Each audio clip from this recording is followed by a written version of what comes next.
So it's been a while. I'll be honest with you guys, once I realized just how long ranking every single Disney movie is going to take, I considered abandoning the project. But Mama didn't raise no quitter. What I started, I'm going to finish no matter how absurdly long it takes. Even if it takes so long that they start releasing new movies while I'm partway through the list, which they already did, so now I have to shift everything around to accommodate it. But that's not a problem. I'm unfazed. In fact, I've cooked up some ways to make part 2 feel fun and fresh, both for you watching at home and for me. For starters, talking to a camera all by myself can get lonely after a while. So, to fix that, I've attached Walt Disney's face to my lens. I've actually spent quite a lot of time over the past few months just sitting here talking with him. I've really come to appreciate his perspective on these films.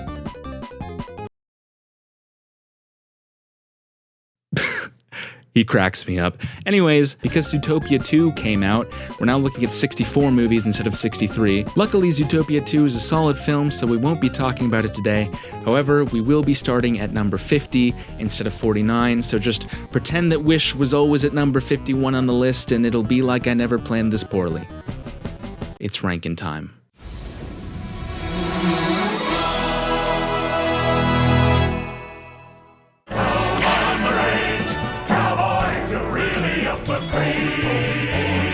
This is a movie that I think a lot of people were surprised wasn't featured in the last video. It's not a very well-liked movie. And I can certainly agree that, in general, this is a below-average Disney flick, but I guess I don't hate it quite as much as most other people seem to. Does that make this a hot take? Even though it's still pretty low on the list in the grand scheme of things? I don't know. I do know that it's still better than Sword in the Stone, though. Oh yeah, fight me. That's right, it's Home on the Range, the 45th film from Disney Studios, and arguably the number 1 most widely disliked upon release. Well, unless you count Chicken Little, and a handful of other films. But if you don't count those, most widely disliked upon release, probably. Home on the Range is a victim of its circumstances. As it may have been becoming increasingly clear, Disney was having a rough time in the mid-2000s. Between Dinosaur, Brother Bear, Chicken Little, and this movie, it's tough to say what happened to the studio's quality control during this period. The very same studio which, mind you, only a decade prior had been releasing critically acclaimed hit after hit. The drop in quality may be due in part to the at-the-time president of Walt Disney Feature Animation, David Stainton. He was the man behind a lot of the infamous direct-to-DVD Disney sequels, and due to their financial success, he ended up having power over the mainline studio releases for a time. And the consensus is that his trend-chasing and cost-cutting decisions were not a positive influence. That being said, Disney's woes during this period extended beyond just him. Even the movies released in the O's that I like didn't perform very well. By all means, the 2000s was effectively Disney's second dark age, and Katzenberg's DreamWorks coup wasn't helping matters. Flocks of Disney employees were leaving for better paying positions at DreamWorks, and a huge portion of Disney's market had been overtaken. This in turn massively raised the cost of labor for producing animated movies, resulting in Disney once again losing half of their animators. The conditions that led to this film's existence were not ideal for producing high-quality art, and unsurprisingly, they did not. 2004's Home on the Range feels like an animated kids movie from the 2000s on autopilot. Without fail, every single trope that dominated kids movies during this period pops up here. From its abrasive sense of humor to its need to take a classic story and make a huge show of how it's subverting it for a modern audience while not actually doing anything subversive beyond the surface level. Thematically, yeah, the movie is the reversal of a lot of classic Western themes. It's the ladies are the heroes. It's like Charlie's Angels with cows. It seems to think that by taking no risks and covering all bases, success is guaranteed. Well, Home on the Range, have you ever heard of the phrase, "Jack of all trades, master of none"? Of course you haven't, you're an inanimate object. As Disney movies go, this film has some of the fewest supporters of any. In fact, it has the lowest IMDb rating of any mainline Disney movie. This movie follows a show cow named Maggie who is forced to relocate to a new farm after her old one got pillaged and bankrupted by thieves. She's voiced by Roseanne Barr. When ABC called and asked me to explain my egregious and unforgivable tweet, I told them I thought Valerie Jarrett was white. I thought the bitch was white! God damn it! What is my gender, Mom? What is my gender? Your gender is get a job. That's your gender. You know they eat babies. That is not bullshit. They're full-on vampires. They love the taste of human flesh and they drink human blood. Say what you will about her, she actually gives a pretty decent performance in this movie. Anyways, when Maggie arrives at the farm, this film's extremely high cringe level rears its ugly head. This here is Maggie.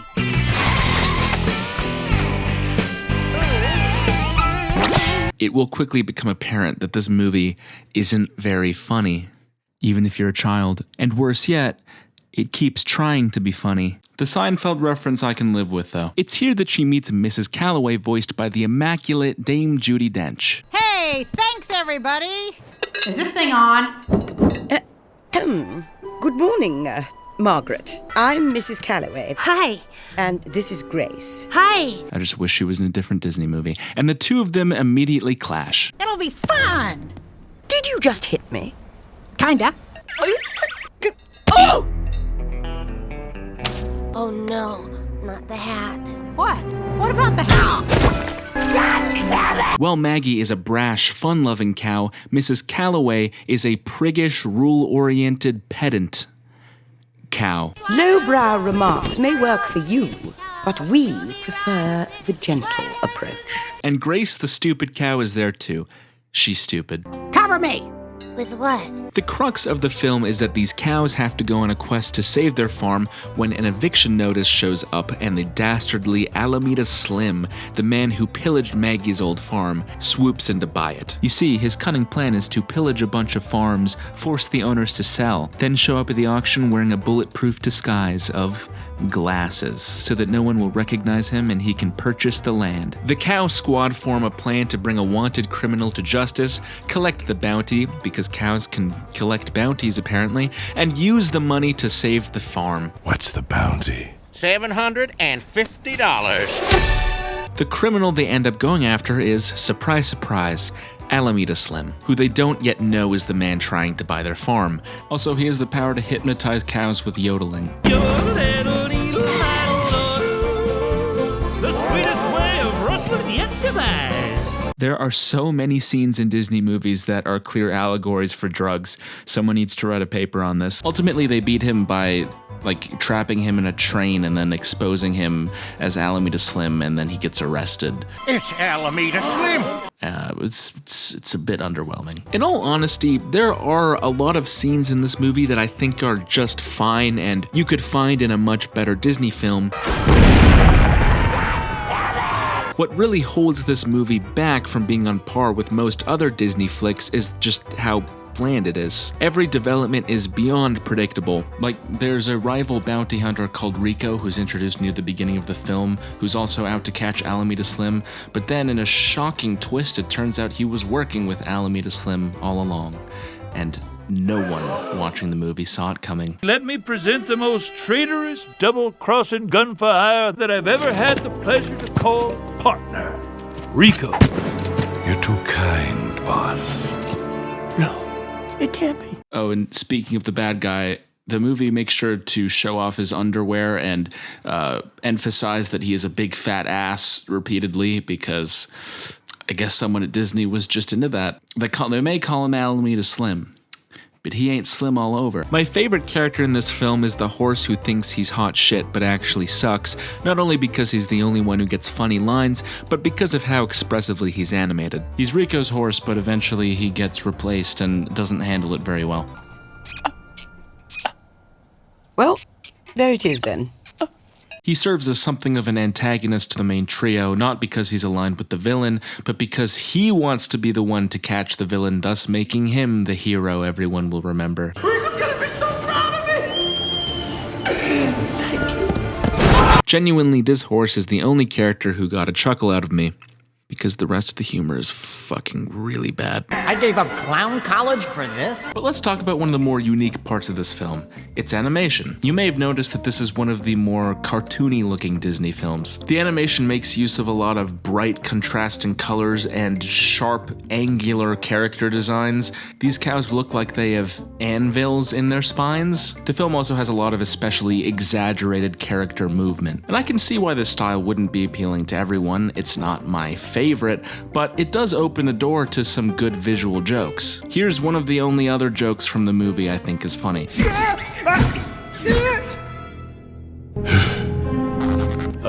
Gil?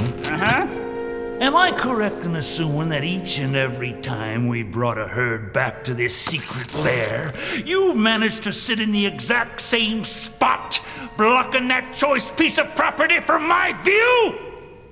This is my comfy place. What?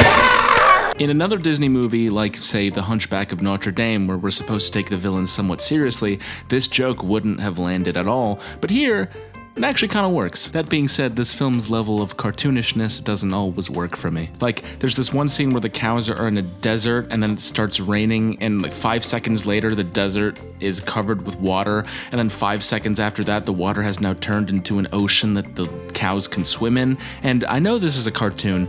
I don't want to complain about realism in a cartoon, but at the same time, this scene does feel a little too lacking in verisimilitude, especially when compared to the others around it. I think some people have a habit of lumping every cartoon in with something like a Looney Tunes short, which is absurdist and can do whatever the hell it wants. Those don't require any verisimilitude or logic because you're not meant to take the story seriously at all.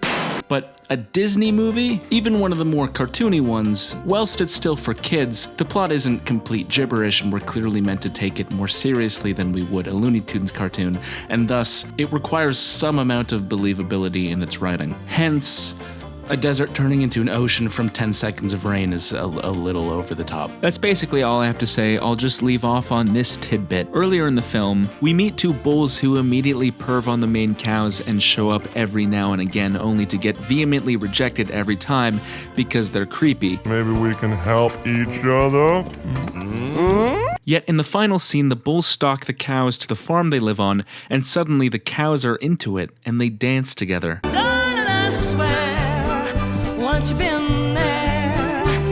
Moral of the story, sexual harassment works if you're persistent enough, I guess. You have exactly 2 seconds to remove your hoof before I snap it off at the knee. Oh, sorry, ma'am. I thought you were the blonde. I thought the bitch was... The blonde.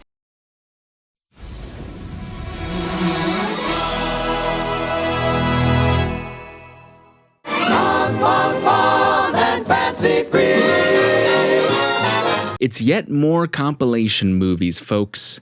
Fun and Fancy Free came out in 1947, marking the studio's 9th theatrical release, and I have absolutely nothing unique to say about it, because nothing stands out about it. World War II.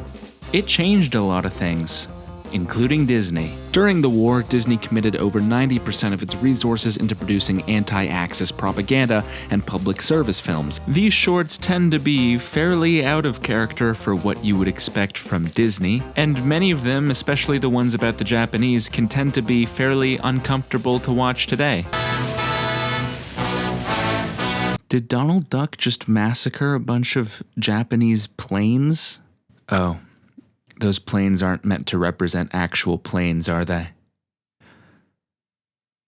Even after the war was won, Disney's focus had clearly been shifted away from the fairy tale style that defined their first few films, and they wouldn't fully recapture this tone until the 50s. In the meantime, we got films like Fun and Fancy Free that, unlike Fantasia, aren't concerned with feeling magical. And while this film may not seem to be the most noteworthy in Disney's catalog, there are still a lot of noteworthy things about it. Fun and Fancy Free flows so fluidly that it flattens the distinction between shorts compilation and feature film. The film only comprises 2 shorts, and the 2 of them bleed into each other by virtue of a loose, overarching narrative starring Jiminy Cricket and this guy who lives with a bunch of sentient puppets. Ma'am?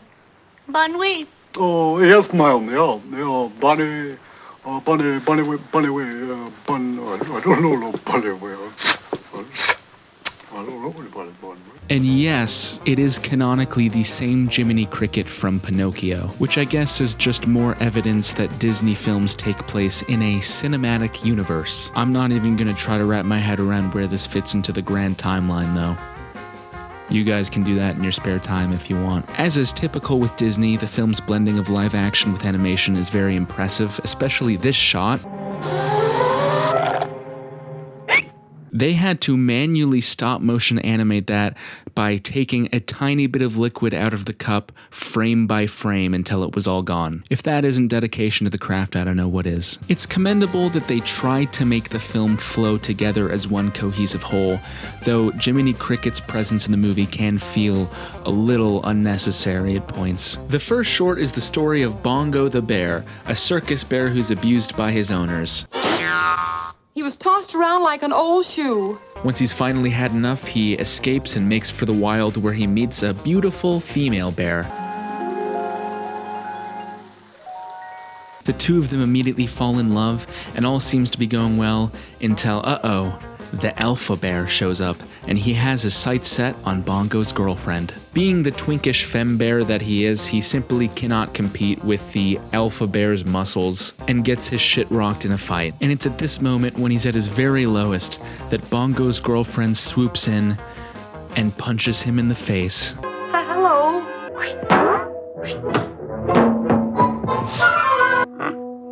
Gosh, Bongo was surprised. You see, this is a Shakespearean misunderstanding.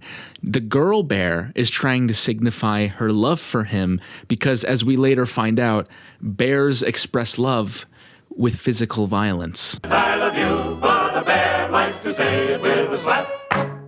If you ever get mauled by a bear, don't take it personally. The bear just wants to say I love you. But being the city-dwelling circus bear that he is, he simply doesn't know how real bears communicate with each other and thinks that she's just assaulting him. So he runs away and pouts for a while until he stumbles upon a bunch of other bear couples slapping each other, which makes him realize that she actually did love him all along. This also causes him to come to the realization that he is in fact a Sigma bear. And as we know, with or without muscles, Sigma beats Alpha, and so he beats the Alpha bear in a 1v1 that results in him falling off of a waterfall. And he finally shows her affection the bear way. I love you, Lulabelle. he just decks her, and the two of them live happily ever after. This is also the second Disney short I've watched where physical violence in a relationship is portrayed as like a funny, quirky thing. But at least in this one, they're bears and it's cute and they're slapping each other in like a wholesome, playful way.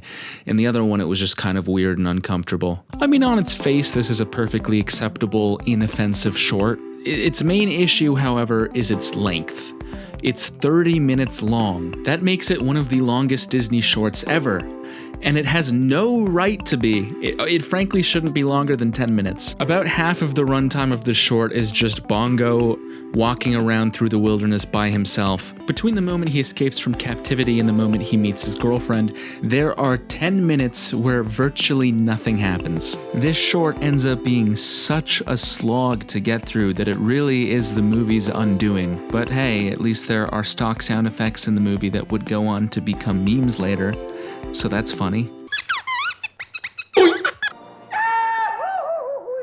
After a short intermission from Jiminy Cricket, we transition into the second short, which is a retelling of Jack and the Beanstalk. This one is an exceptionally fun watch, especially in terms of its comedic exaggeration. Case in point, the short opens with Donald Duck, Mickey Mouse, and Goofy starving to death and all going insane. You know, I never fancied that I would see Donald Duck trying to eat one of his own friends out of desperation. And yet here we are.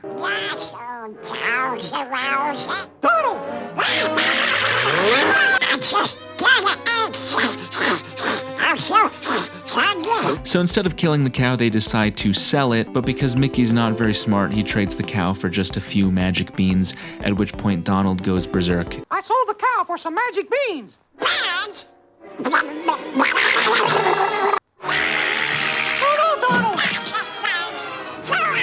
Place your bets now as to what you think happens next.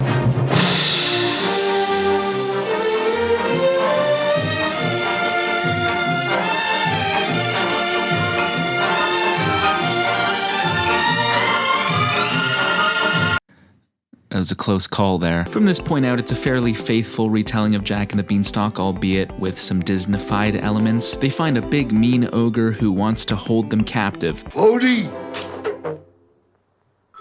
Fun. Dude, any opportunity to present his ass, he'll be there. Actually, this might be a good opportunity to mention that I post shorts from these videos on TikTok, and one of them, aptly titled "Donald Duck Confirmed to be a Bottom, Undeniable Proof," went viral, and I'm just constantly getting notifications talking about how Donald Duck is, in fact, a bottom, and now it's like all I can think about when I'm watching this. I mean, he was in the Navy, so they have to find a way to evade the giant, and in the process they meet a girl, she's a harp, and they all escape together.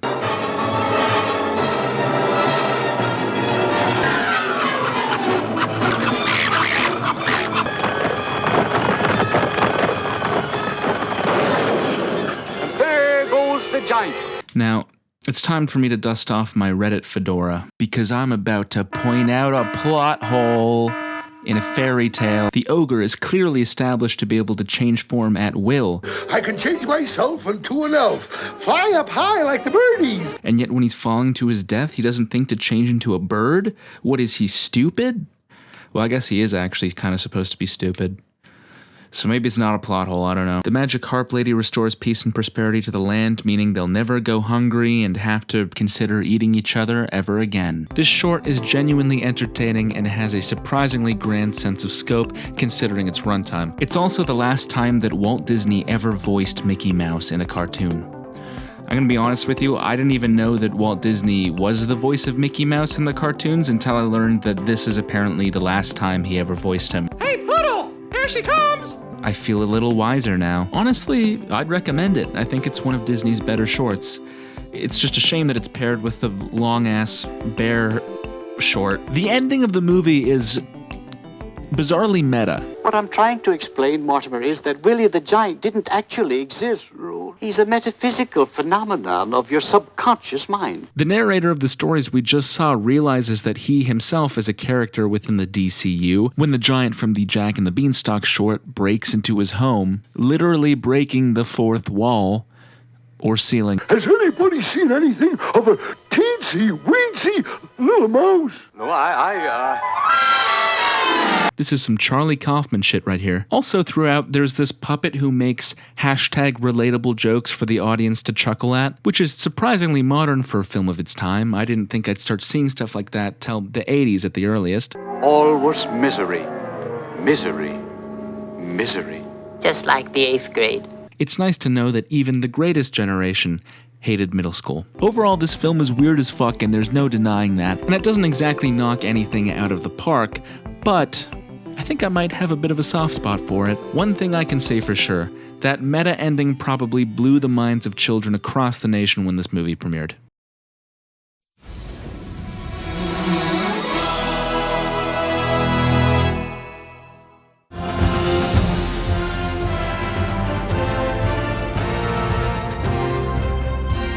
If my calculations are correct, this video should be coming out around Christmas time.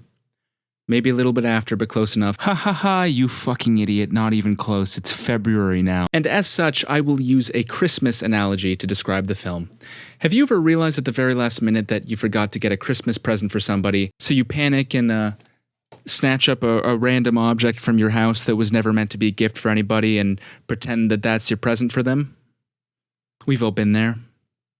Maybe. Now imagine that your name is Bob Iger, CEO of Disney, and instead of forgetting to get a Christmas present for somebody, you forget to have a movie ready in time for the upcoming 2024 Christmas season, and instead of grabbing a random thing from your house, you grab a random unrelated thing your studio was working on and shove it into theaters to fill the slot. That random unreleased thing in question ended up being Moana 2, Disney's 63rd film, also known as the Disney movie that wasn't originally supposed to be a Disney movie. And let me tell you, this film frightens me, because I think it serves as confirmation that Disney has given up trying. I mean, don't get me wrong, a lot of talented people put a lot of effort and hard work into making this film a reality, but almost nothing about it feels like it came from a place of passion. It's about as generic as an animated kids movie can get. It's the continuation of the Wish mindset, aka a bunch of our recent films took risks and failed, and because of that, we're now scared to ever step one toe out of the Disney playbook ever again. Nothing in it stands out as being especially bad, and nothing jumps out as being especially good either. The premise of this movie is that Moana has to make contact with another civilization, or else her people will all die for reasons that are really vague. This is your future. If you cannot find others, you must brave the storm. So basically, it's kind of like the premise of the last movie, but this time, she has a crew, so it's different. It's different from last time, guys, please believe it. Most of this film's script feels alarmingly like what would happen if you asked ChatGPT to write you a Disney movie. One of the most cliche jokes in a kid's movie, period, is where a character is talking to somebody, and then the camera zooms out and you see that they were actually talking to someone unexpected and silly, like an animal, or their reflection. This movie does that joke 2 times. I don't know where you are, but I could really use your help.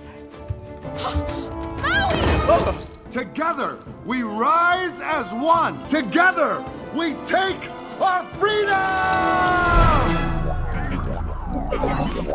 That guy gets it. Moana's quest feels like a repeat of the last film, except this time it has murkier stakes that are less personal to her. She has to find a secret island under the water and pull it up to restore the balance of nature, or something. Everything in this movie feels less developed than in its predecessor. Moana doesn't undergo a character journey in the same way she did in the first movie, nor does Maui, and all of the new characters are completely one note. The movie barely even has what you can call an antagonist. For the first chunk of the film, it seems like this vampire demigod Matangi is being set up as the main villain, being that she imprisons Maui. I would let you out, but well, I'm really hoping to meet your little friend. I have plans for you both. But then it turns out she's actually a good guy. Nalo trapped me too.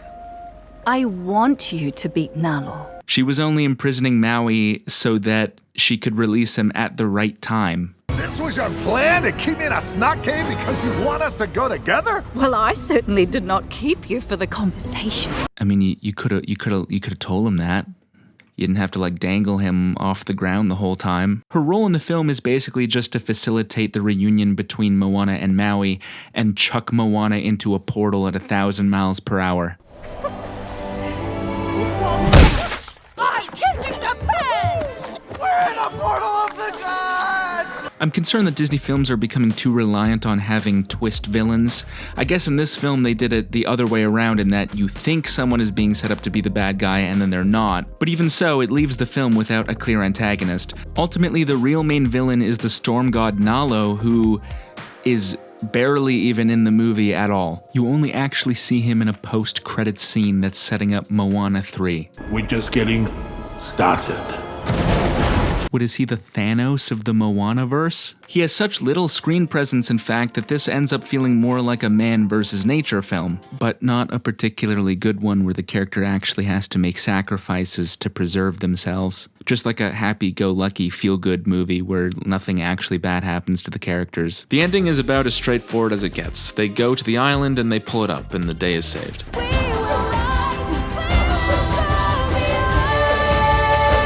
They try to throw a wrench into the mix by giving Moana a fake-out death and then acting for a while like she's totally actually dead. Moana, you can't. Like, come on, who's this fooling? Not even the little kids watching this movie think she's dead. I did not see this coming! The movie also brings back the screaming goat meme. At this point, you could write a thesis paper on Disney's fixation with this goddamn stupid screaming goat and why they feel compelled to keep putting it in all their movies over 10 years after people stopped finding it funny. This problem goes beyond Disney, by the way. I don't get it. What do Hollywood directors find so compelling about the stupid goat that they feel compelled to keep referencing it so often? It's not even a goat, by the way, it's a sheep. Everyone just called it a goat for some reason, and the original video is also fake, by the way, and it's also not funny. Maybe the overused, unfunny screaming goat/sheep joke is the perfect metaphor for this film as a whole, come to think of it. It's nothing we haven't seen before, it's beyond stale, it's not funny to anyone over the age of 10. but it's safe. It's been done before, and some people seem to like it then, so why not just keep doing it until the end of time if it prints money?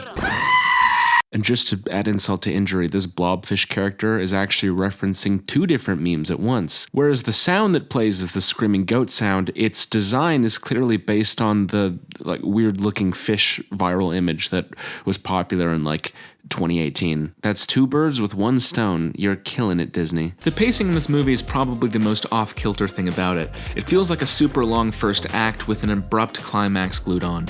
We spend a bunch of time watching Moana go about her life on the island before anything significant even happens, and then we spend a while watching Moana's crew acquaint themselves with the ocean. Then they meet up with Maui, who's been imprisoned the whole movie up to this point, and just then, just when it feels like the movie is properly getting started, it ends. It genuinely comes across like whoever was pitching the final storyboards to the Disney higher-ups was in a rush to get to the meeting, and they tripped and dropped a bunch of important scenes from the middle of the film all over the place, and they didn't have time to pick it all up, so they just went to the meeting and pretended that that's how it's supposed to be. And somehow this film is still 100 minutes long. I don't know how. The running time just disappears into a bunch of vapid filler songs and vapid filler scenes.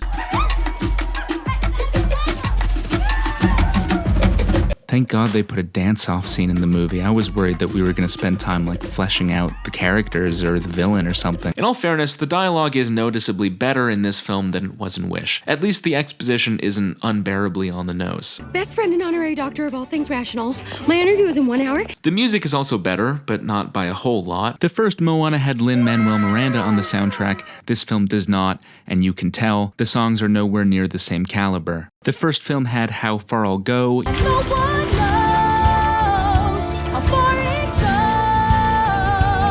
You're Welcome. What can I say except you're welcome? Shiny. Scrub the deck and make it look shiny. This film has... Something about this film just feels like an expansion pack. This is a DLC side quest you can get for $29.99, not a fully fledged sequel. So why does the movie feel like this?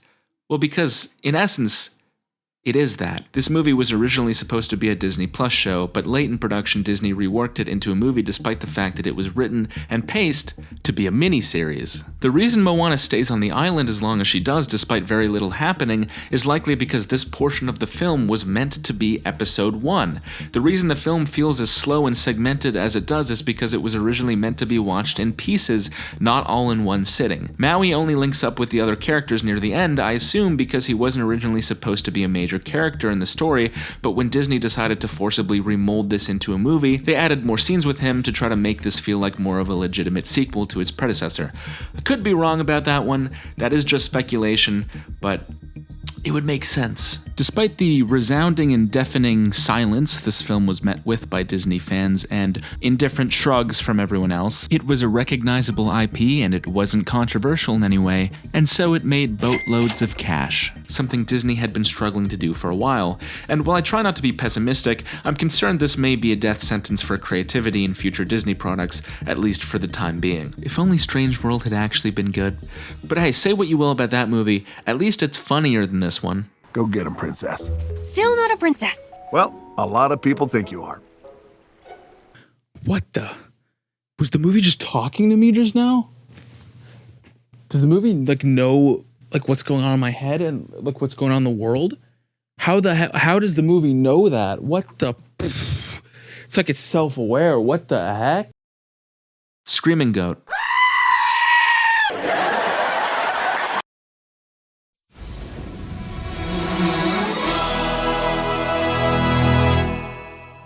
It's a big old battle, tough old town, it's true. Old stories. They're great because after a while they become public domain and anybody can adapt them however they please.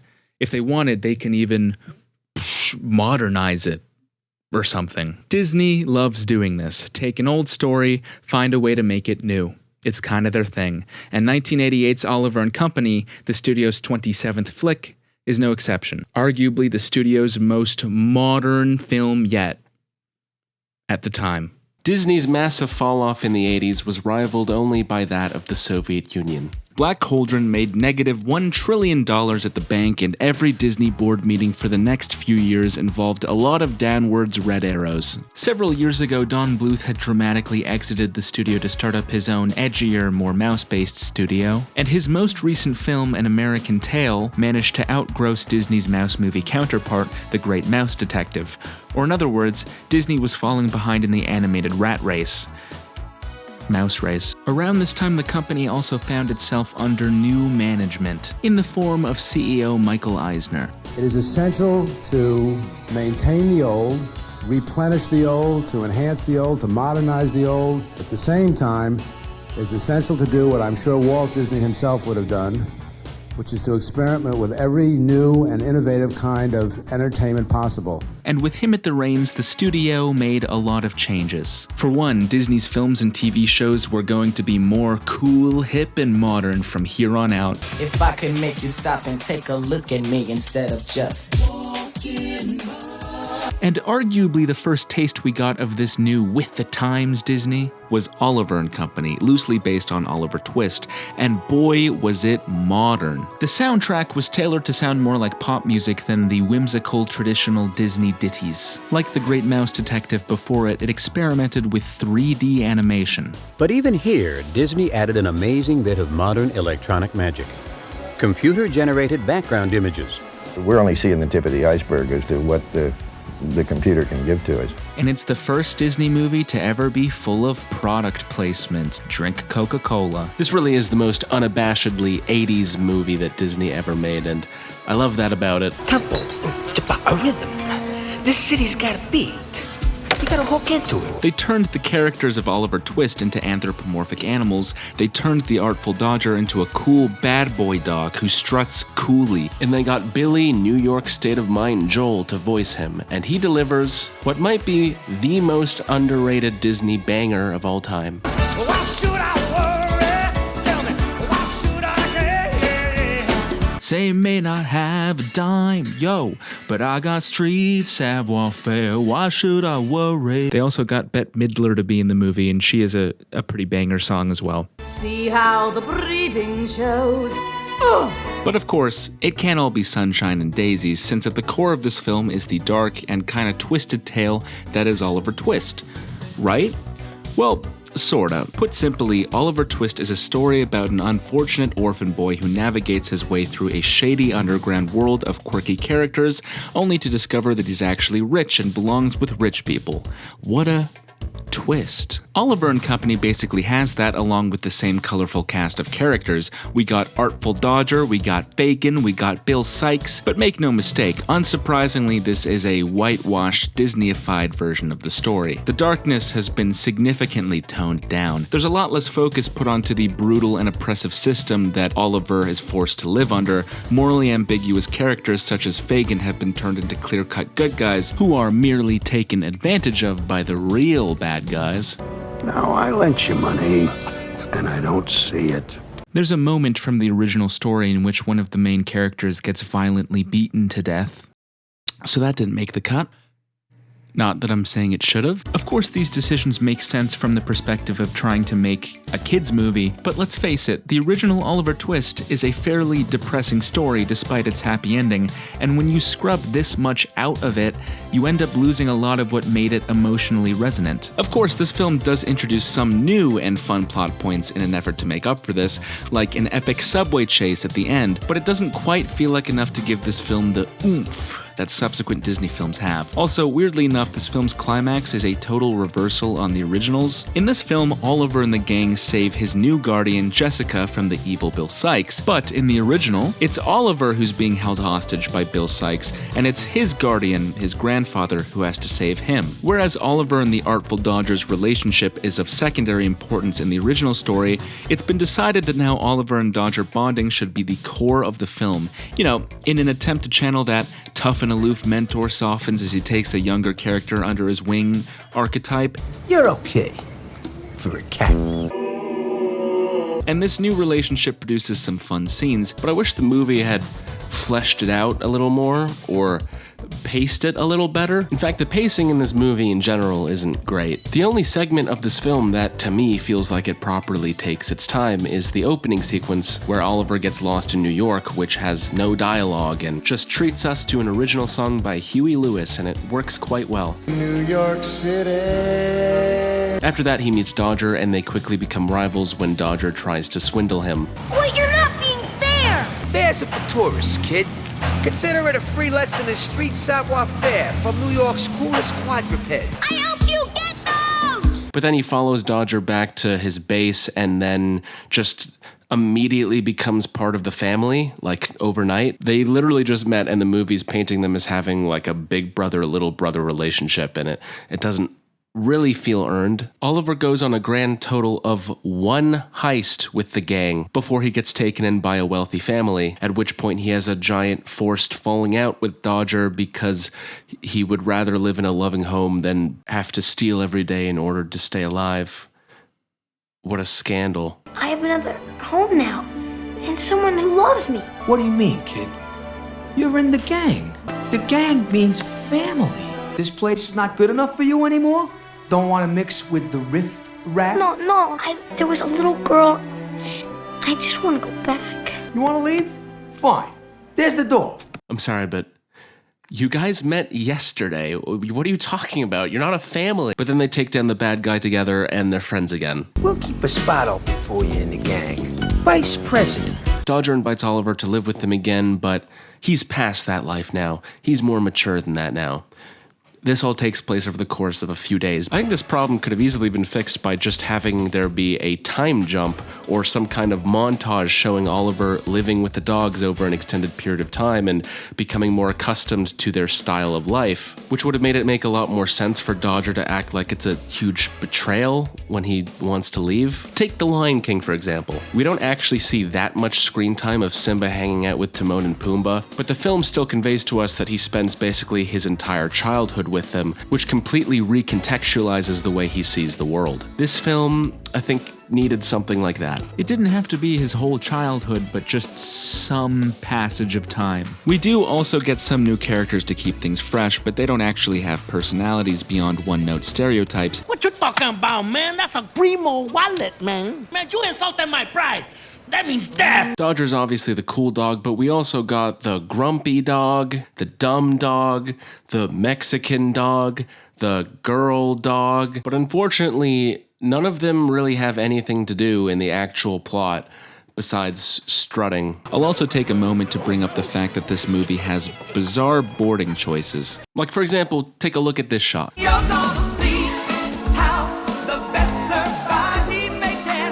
So the joke here was that the dogs jump into traffic and all the cars around them come to a screeching halt, which causes mayhem, which is actually set up for another joke they do a moment later where Oliver runs into the street, but then the cars don't stop for him. But the camera is so zoomed in that you can barely even see the cars stopping at all, let alone whatever mayhem this might be causing to the street. A wide shot actually showing the traffic blockage the dogs have created would have really helped benefit this visual joke, because as it is, it kind of just flies by without even really registering. And in general, the movie is bizarrely over-reliant on strutting shots in place of any other dynamic character movement or choreography. I mean, I guess I can see how strutting would have been easier to animate, but it does get a bit old after a while. The movie isn't bad. I'd say it's a solid mid. There's nothing terrible about it, but there just isn't anything that's done particularly well, except for Why Should I Worry? Unironic top 10 Disney song right there.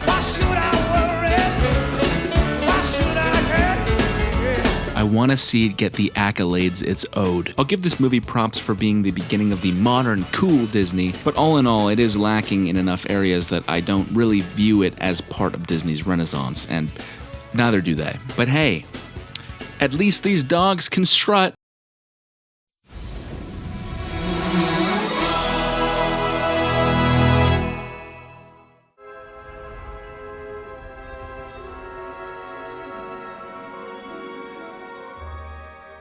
Strange World, a movie that you, watching this video, statistically have not seen, because no one watched it, except me because I had to. This film came out in 2022 and marked the studio's 61st and strangest release. If this title hadn't been taken, by the way, I bet you that it would have been the name of the next Doctor Strange. Strange World is a strange case, both in terms of how lackluster the final product is and how Disney seemed to give up on it before it even made it to theaters. Disney did not advertise this film at all. Part of that has to do with the fact that during this film's production, the company experienced a change in management. Bob Iger, who led Disney through one of their most fiscally successful decades ever, stepped down as CEO in early 2020 and was replaced by Bob Chapek, his nemesis. But just a couple years later in 2022, Bob Chapek was ousted from power and replaced with Bob Iger, making his triumphant return. Now, the Battle of the Bobs is a truly epic tale, but it's one for another time. The point is that this film was kind of caught in the crossfires of their fighting. It was conceived when Bob Iger was still CEO and early development took place under him, but Bob Chapek took over when the film was actually being made, and beyond whatever influence he may have had over the final product, it seems like it may have been his decision to not advertise the movie at all. Then Bob Iger retook the Disney throne just a matter of days before this film hit theaters, meaning there was very little he could do to salvage the situation. In addition to the complete radio silence where an advertising campaign should have been, this movie barely played in any theaters, and when all was said and done, made less than $100 million at the box office, which, for a modern Disney movie that got a theatrical release, is virtually unprecedented. And while it's true the film was only in theaters for 30 days before hitting Disney+, that was also the case for Encanto, which made $261 million. So clearly something went wrong here. What about this movie is so underwhelming that its own studio seemingly gave up on it before it was even done? Well, everything. This is a nothing burger movie. And like Ralph 2, it thinks outdated meme references constitutes humor. I also don't think that the general population was especially taken with this film's goofy, button-nose, puppet-looking character designs. The main focus of this movie is the generational divide that exists within the Clade family, between Ethan Clade, his father Searcher, and his grandfather Jaeger. The film takes place in the mythical city of Avalonia, which has benefited greatly from Searcher's discovery of a power source named Pando. At the beginning of the movie, Jaeger has been missing for decades, after having ventured out beyond the mountains from which no man has ever returned. Searcher had a tumultuous relationship with Jaeger during his childhood, after feeling his father pressured him into being an explorer. We're explorers. Conquering those mountains is our legacy. No, Dad, it's yours. You're my son. But I'm not you! And as such, views exploring in a negative light and wants to keep his son as far away from that lifestyle as possible. Yeah, you've already guessed the rest of the plot, haven't you? Oh no! Ethan wants to be an explorer. Maybe I'm not a farmer. What? You want to be an explorer? Hey, you know he's gonna grow up to be just like me. Well, I guess there's only one way for them to patch this out. They're gonna have to save the world together. According to our estimates, every crop will be infected within a month. I'm mounting an expedition to save Pando, and I want you to come with me. A problem with Pando motivates Searcher to go searching for a solution. His son sneaks on board his ship and brings the dog for some reason. You brought the dog? But the journey there is rocky and a member of their crew dies. Double, get us out of here! And none of them give a single flying fuck. He's never mentioned for the rest of the movie. They genuinely don't care. Look at how nonchalant they are in the wake of his death. I gotta say, Meridian, for a crop duster, you are one gutsy pilot. It's fine, more important things are happening. For instance, they've found a mysterious grizzled old man living off the land. Why, who could this be? Wink, wink, nudge, nudge. You're in the presence of the one, the only Jaeger. Dad? It's you! It's you! That's right. Turns out Jaeger fell through a hole in the ground many years ago and ended up here, where he's been ever since. The ground gave out, and I found this place. Oh, so you're stuck down here. Disney, it ain't the 2000s anymore. We've moved on from playing record scratch sounds when a character interrupts another. The second act of the film is surprisingly void of plot development. Like, Searcher argues with his dad, and Ethan argues with him, and we get some bland chase scenes where everyone's about to die, but then someone shows up in the nick of time to save them. Rinse and repeat.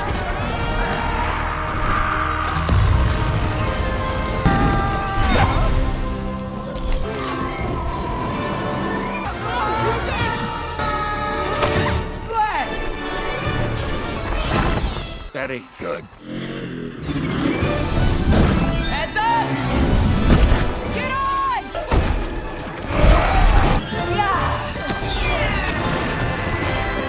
Also, the Clades genuinely do not give a shit if their dog lives or dies. That poor creature is on the brink of meeting his maker consistently throughout the film, and they're not even paying attention. Most of what Strange World has to offer comes in the form of jokes and character interaction, but since the jokes suck and the characters are boring, it's not enough to quite carry the film. The character that Disney seemed most intent on highlighting in the little advertising they did for this film was the sassy sidekick Blue Blob. I guess it's Disney's new spin on the comedy relief animal sidekick that's been in like every movie they've made since the Renaissance. Now it doesn't even have to be an animal anymore. It can be literally anything. It can be a blob of goop, as long as it makes the funny poses.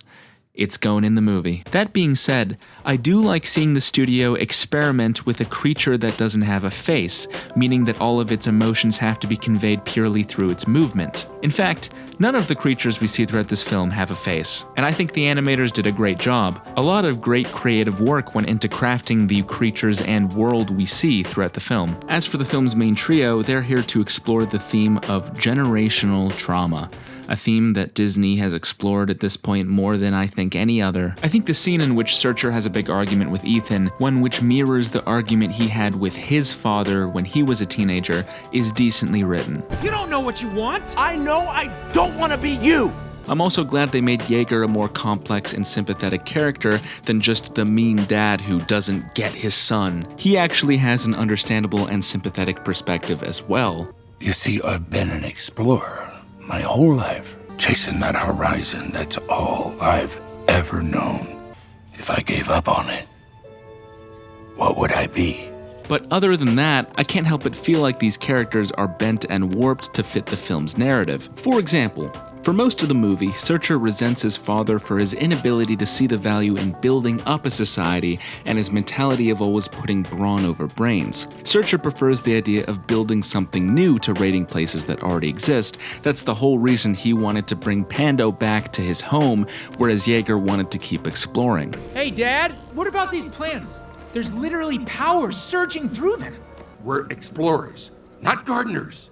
Conquering those mountains is our legacy. One's a settler, one's an explorer. Now, keeping this in mind, let's take a look at a scene that occurs later in the film when Ethan is trying to show his father and grandfather a board game he likes called Primal Outpost, in which the objective is to build up a society from nothing. A demon spider? Kill it! The point is not to kill it. The objective of Primal Outpost is to live harmoniously with your environment. I throw masonry stones at it! And I shoot it with my brand new crossbow!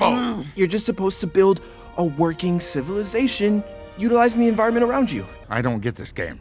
Me neither. Oh, come on. How could he not get a game about building up a civilization? Why would he just want to kill everything he encounters the way his father does? Is that not completely counter to what his character is supposed to be? No bad guys? What kind of game has no bad guys? That's just poor storytelling. Okay, you know what? You two are the bad guys. Teenagers. I mean, it's obvious why the scene is written like this. It's to drive a wedge between Ethan and Searcher. You know, one that mirrors the wedge between Searcher and Jaeger, because generational trauma. You both are annoying me! Duh! Searcher suddenly adopts his father's mindset and seems confused by the concept of settling, and it's extremely jarring. Even more so when they immediately go back to discussing their differing viewpoints on life just a couple scenes later. Why farming? And I like that I can pour my heart and soul into what I'm growing. Something strong that lasts. Things really take a turn, however, after Ethan and Searcher have their big argument and then realize that they've passed beyond the famed mountain. And it's here that they see a ginormous creature.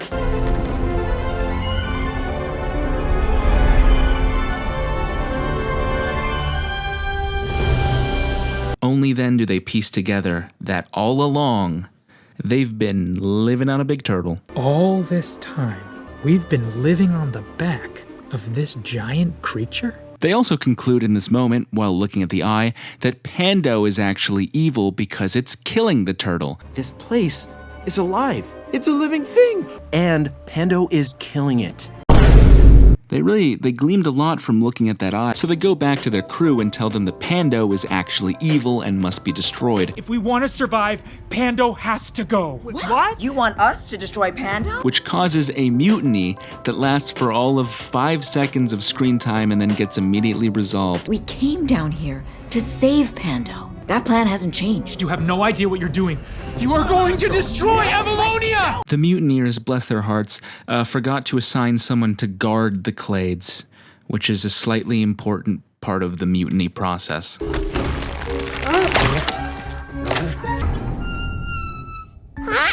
Like, really, what is the point of this mutiny within the story? I feel like most people who watched the movie probably forgot this even happened before the credits were rolling because it serves no point. And immediately after, the people who did the mutiny suddenly turn nice again. Now do you see what we're dealing with? That's a heart. I feel like I'm watching this movie speedrun an entire plotline in its last few minutes. So they destroy all their Pando, which in turn cuts all power to Avalonia. Sorry to anyone who happened to be on life support. Your sacrifice was necessary. The upside is that the turtle is now saved.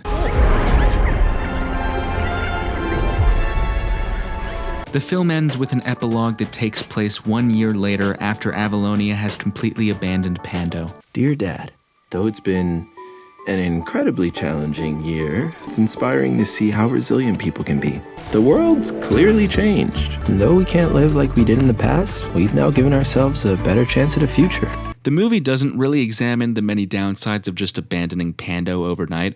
I get that this was supposed to be some kind of clunky metaphor for climate change, but the twist that Pando is actually a parasite killing the giant turtle they all live on comes so out of left field that it negates the impact this message may otherwise have had. Most of the movie is exploring the generational trauma message, but then at the end the film drops it in favor of this environmental message, but ultimately, both themes of the movie end up feeling fairly surface level. It's like the film felt too afraid to actually go all in on one message, so instead they tried to focus more on generating a shocking twist. And that's not to say that a film can't explore more than one theme at once, but they both need to feel fleshed out. I'm not against having a twist like this point blank, but I think if they wanted to do it, they should have put more focus onto how society was able to move on from Pando. Maybe through Ethan and Yeager's exploration, Avalonia could find a new, non-harmful power source, tying the two messages of this movie together. Or, if you want to do something a little different,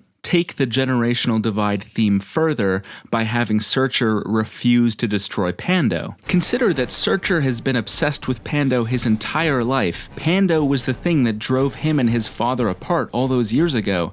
To him, Pando represents civilization and starting anew. He's mad at Ethan because he doesn't want to grow up to be a Pando farmer like him. It is kind of jarring how quickly Searcher turns his back on the thing he's dedicated his life to the second someone proposes it might be harmful. So why not have him fight to protect it? Then you'd really drive home the way that Searcher has ironically become like his father, unable to see things from anyone else's perspective, something that the movie in its current state only kind of gestures at. Maybe he would be the one to forcibly take control of the ship to protect Pando. Wouldn't that hit a lot harder than the boring-ass mutiny plotline where some bland-ass crew members decide that they don't want to destroy Pando until 5 minutes later when they are cool with it? In this version of the story, it would be Ethan and Yeager who'd have to team up to make Searcher see reason once again.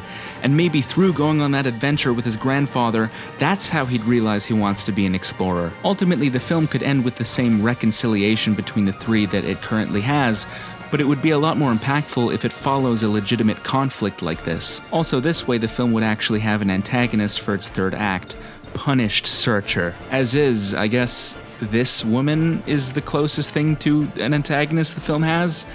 Not a super memorable character. I'm done rambling about this idea, but if you couldn't tell, I think it would make the movie a lot better. Now, all that being said, even with all the criticisms I have of this film, I can't deny that it does feel very unique within Disney's catalog. It has a unique aesthetic, a unique plot structure, a unique ending, and for what it's worth, the film does have its moments. It's just unfortunate that the final product ends up being so aggressively mid. And that really is a shame considering this film's historical importance. This is the first ever Disney movie to have an openly gay main character who isn't just some random extra who can be edited out for overseas releases. Any sweethearts waiting for you back home, huh? Ah, there it is. Diazzo. His name is Diazzo. We didn't forget about you. Oh, hey, Diazzo? Of course they gave him that haircut.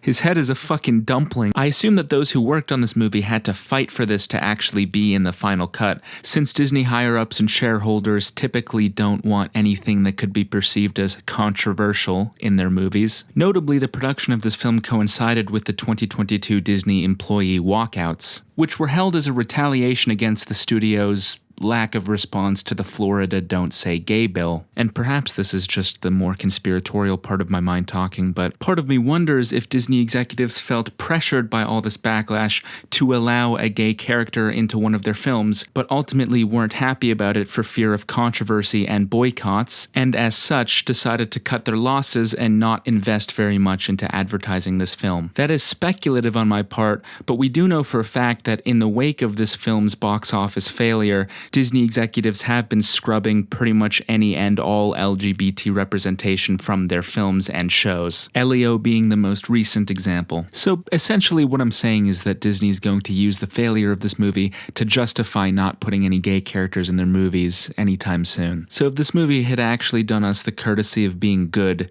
that would have been nice. But at least we got some transparency from Disney with this line. It's so cute. I want to merchandise it.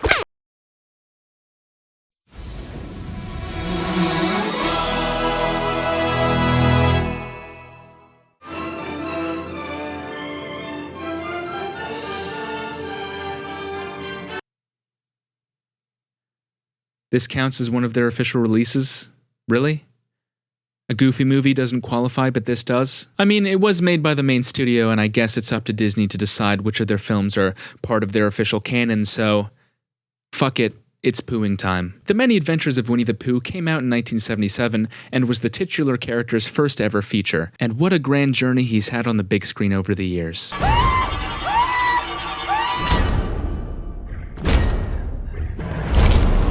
This film is a compilation of shorts starring the Pooh crew. One thing that's worth mentioning, however, is that none of the shorts in this film were actually new when it hit theaters. This movie is made up entirely from older Winnie the Pooh shorts, one of which was already a decade old by the time it came out. The only changes made came in the form of a few new scenes that were created to loosely connect the shorts, making the film flow more like a film, though you can still tell where one short ends and another begins. For anyone who doesn't know, Winnie the Pooh's been around for like a really long time, 100 years to be exact. The release of this movie is still closer to today than it was to the creation of the character, just to put things into perspective. And he's famous for his storybook adventures with his animal friends Tigger, Piglet, Eeyore, the depressed one, Rabbit, Owl, Kangaroo, and his friend slash owner slash puppet master Christopher Robin. Winnie and all his buddies are all canonically stuffed animals that Robin is playing with by himself because he has no friends. Christopher Robin has toy animals to play with,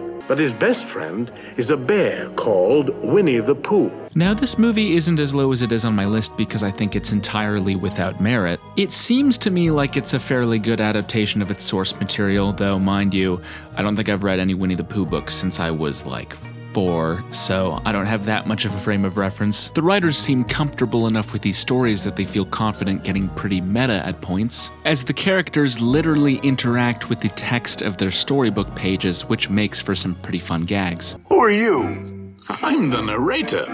Oh, well, please, for goodness sakes, narrate me down from here. Hold on tight. You're perfectly safe. The film breaks the fourth wall so much that the narrator is essentially a character himself. And so we come to the next chapter in which... But I haven't finished yet.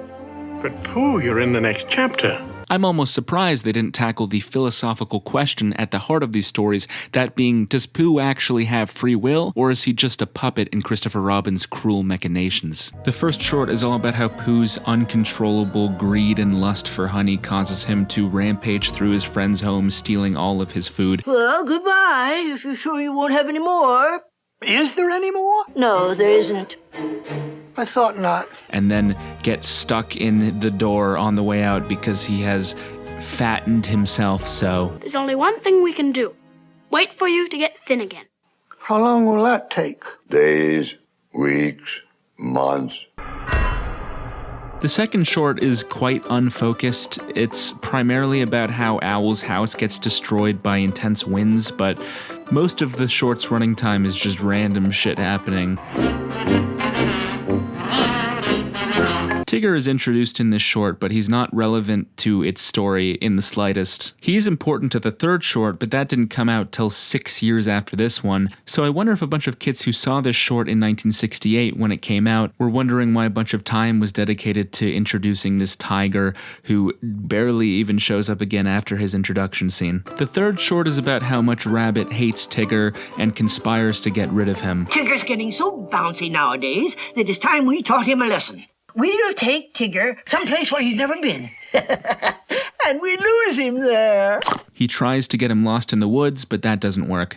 Tiggers never get lost, bunny boy. Never get lost. Man, what did Tigger do to ever deserve this abuse? All he ever did was bounce. This mistreatment makes me sick. And he has a sign on the cover that says, "Me too." Oh no. Then Tigger just ends up getting stuck in a tree, completely independently of Rabbit. He had nothing to do with that. Then when he gets down from the tree, Rabbit tries to force him to never bounce again. I can't ever bounce again? Never. Never?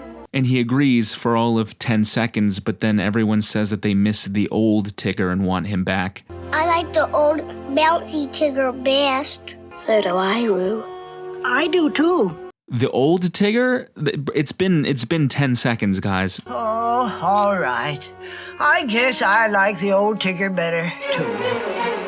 If this short had a little extra runtime, perhaps we could have had another movement in the story where you see Tigger trying to go through life without bouncing, and it makes him extremely sad, which in turn makes everyone around him extremely sad, which would of course make Rabbit feel bad and decide to let him bounce again, because as it is, he goes back on his resolve to put an end to Tigger's bouncing, like, immediately. Great! Is he related to Tony? And the movie ends with recycled animation from The Jungle Book. The reason this film isn't super high on the list is that it feels like it was made pretty much exclusively for children, unlike most Disney films which are designed to be enjoyed by all ages. The subject matter is fairly infantile, the humor more childish than the average Disney movie, and the things the characters do basically never make sense. There's a scene where Piglet gives up his house to Owl just because it would be polite for him to do so. This is it. Owl's new house. Names on it and everything. W-O-L. That spells owl. It is a lovely house, Eeyore. But it's the best house in the whole world. Tell them it's your house, Piglet. No, Pooh. This house belongs to our very good friend, Owl. This is especially unrelatable with today's housing prices. There's actually a lot of scenes in this movie of characters just invading each other's homes and stealing shit, mostly honey, and the occupant of said home feeling too awkward about potentially being impolite to stop them. And in general, many beats are skimmed over pretty quickly, with actual plot points operating more on joke or kid logic than any concrete character motivations. I reiterate, it's seriously not bad. It actually seems like a pretty good adaptation of its source material and a decent movie for little kids. It's just that it's not much more than that. A movie for little kids, and the fact that it's really just a collection of recycled shorts also doesn't help. If you watch it when your age is in the single digits, you may very well like it, and I'm sure there are some people watching this video right now who did exactly that when they were kids and are very angry at me. But you know what? I'm an adult, I pay taxes, go make your own list.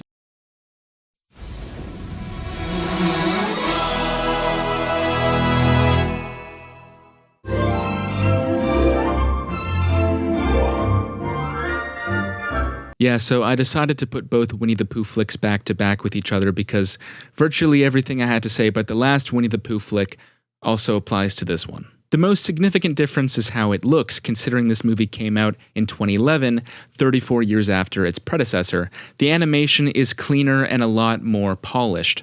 Whether or not you think this style looks better than the Xerox aesthetic of the 70s is a matter of opinion. However, one thing that can be stated of 2011's Winnie the Pooh, the studio's 51st release, is that it was the last time Disney ever put a 2D animated film in theaters, truly marking the end of an era. Perhaps one day Disney will finally listen and produce another hand-drawn film, but as of now, this is where it ends. Winnie the fucking Pooh. Like the last Winnie Shindig, this is a short, fourth-wall-breaking film that appeals more to children than it does to adults. The only difference with this film is that it's a single, cohesive plot as opposed to a series of loosely connected shorts, and the jokes are slightly funnier this time around. Just then, Pooh spotted a note. I did? Certainly, just there at your feet. To your left. No, Pooh, your other left. No, back a bit. Oh. There you are. Well, it's a good thing I noticed it. Otherwise, I wouldn't have seen it. It goes without saying that this film has a completely different voice cast from the 1977 one, and some of the voices sound starkly different from how they did before. Take Rabbit. He used to sound like a middle-aged farmer. Mercy! Mercy! It's Ron! Now he sounds like SpongeBob. Then we'll dig an enormous pit and make the items lead to it. He'll fall in and we'll get our friend. It was the same voice actor, in case you're curious. Owl's voice changed quite a bit too. Someone has pasted Piglet on my window. Why, I'm penning my personal memoirs. Yes! I swear if they made the film today, they would have had John Oliver voice him. The plot is that Christopher Robin has gone missing, and in his place was left a note reading, "Going out, busy, back soon." Being the stupid idiots Pooh and his friends are, they think the note says Backson, which they interpret to be an evil creature that must have kidnapped Christopher Robin. Christopher Robin has been captured. What? By a creature called the Backson. Yeah. It's a giant creature with a tail. Its hide is like a shaggy rug. Its face a surly, ugly mug. So they set out on a courageous mission to find him. We'll be back soon. Back soon. Back soon. Sounds like Backson.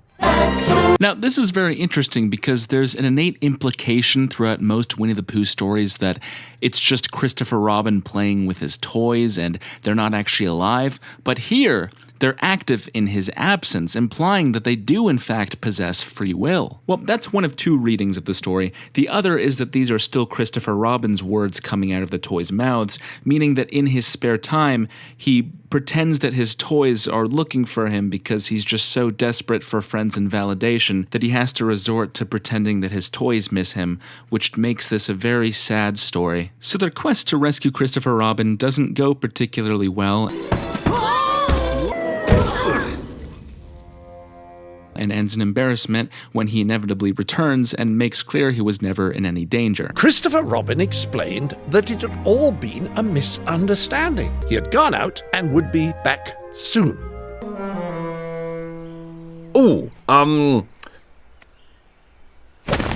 I like that the characters aren't flawless bastions of moral perfection, as many main characters in children's media are. These characters all have flaws and selfish tendencies, and these flaws are used not only to teach children moral lessons, but also to generate comedy. Some people on the internet have gone as far as to say that all the different toys are meant to represent different mental disorders, which they're almost certainly not, but you know. What if they are? This film holds on to a lot of the cool meta stuff from the last film, so that's neat. Even though this film is technically one overarching narrative, the different plot threads still feel kind of disjointed to me. There's the side plot with Tigger and Eeyore, where Tigger wants to turn Eeyore into another Tigger. It doesn't really go anywhere. There's an overarching plot thread where Winnie is really hungry and wants to eat some honey, but every time he's about to eat some honey, it gets taken away from him somehow. And I would be more sympathetic to him if he didn't have so many goddamn opportunities to eat honey that he just doesn't take throughout the film. Ultimately, the climax of the story, if you can call it that, isn't the gang getting out of the hole they're stuck in, but rather Winnie finding Eeyore's lost tail, which went missing at the beginning of the film. And he has to decide whether he wants to bring Eeyore's tail back or take some honey with him. What about the honey?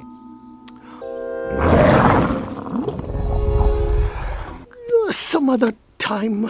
You can take both, bro.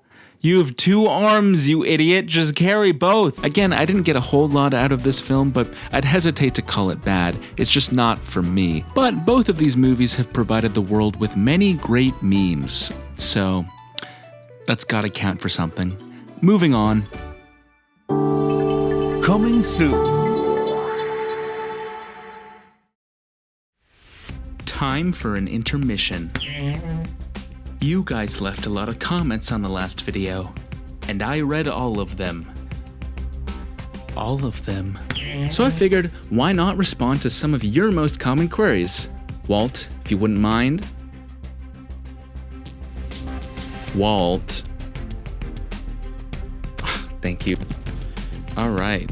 Where are the direct-to-DVD sequels? Shouldn't they be at the bottom of the list? Perhaps I should have made this more clear in part 1, but when I say I'm ranking Disney movies, I mean movies made by Disney Animation Studios, not everything that they've ever published. The direct-to-DVD sequels weren't made by the main studio, and thus they're not eligible to be on the list. But if they were, I promise you they would have been primarily on the bottom. Next question. Thank you. Why don't you understand Brother Bear? Well, that's subjective. I think I understood Brother Bear just fine. Thank you very much. I don't need your making a meal of it. So, next question. Thank you. Why is your video full of mistakes? Okay, come on, Walt. What is this? How about some positive comments here? What does this even mean? Okay, it's not full of mistakes. Okay, maybe there's a few little things, like maybe I said the wrong aspect ratio at one point by accident. And maybe Walt Disney didn't only start Disney after leaving Universal and the company already existed. Who cares? It doesn't matter. And, you know, give me something else, please. Thank you. Why is your Brother Bear analysis so bad? Okay, I'm scrapping the segment, okay? I thought it could be fun, but now fun has officially been canceled. And it's your fault, Walt. And now, our feature presentation.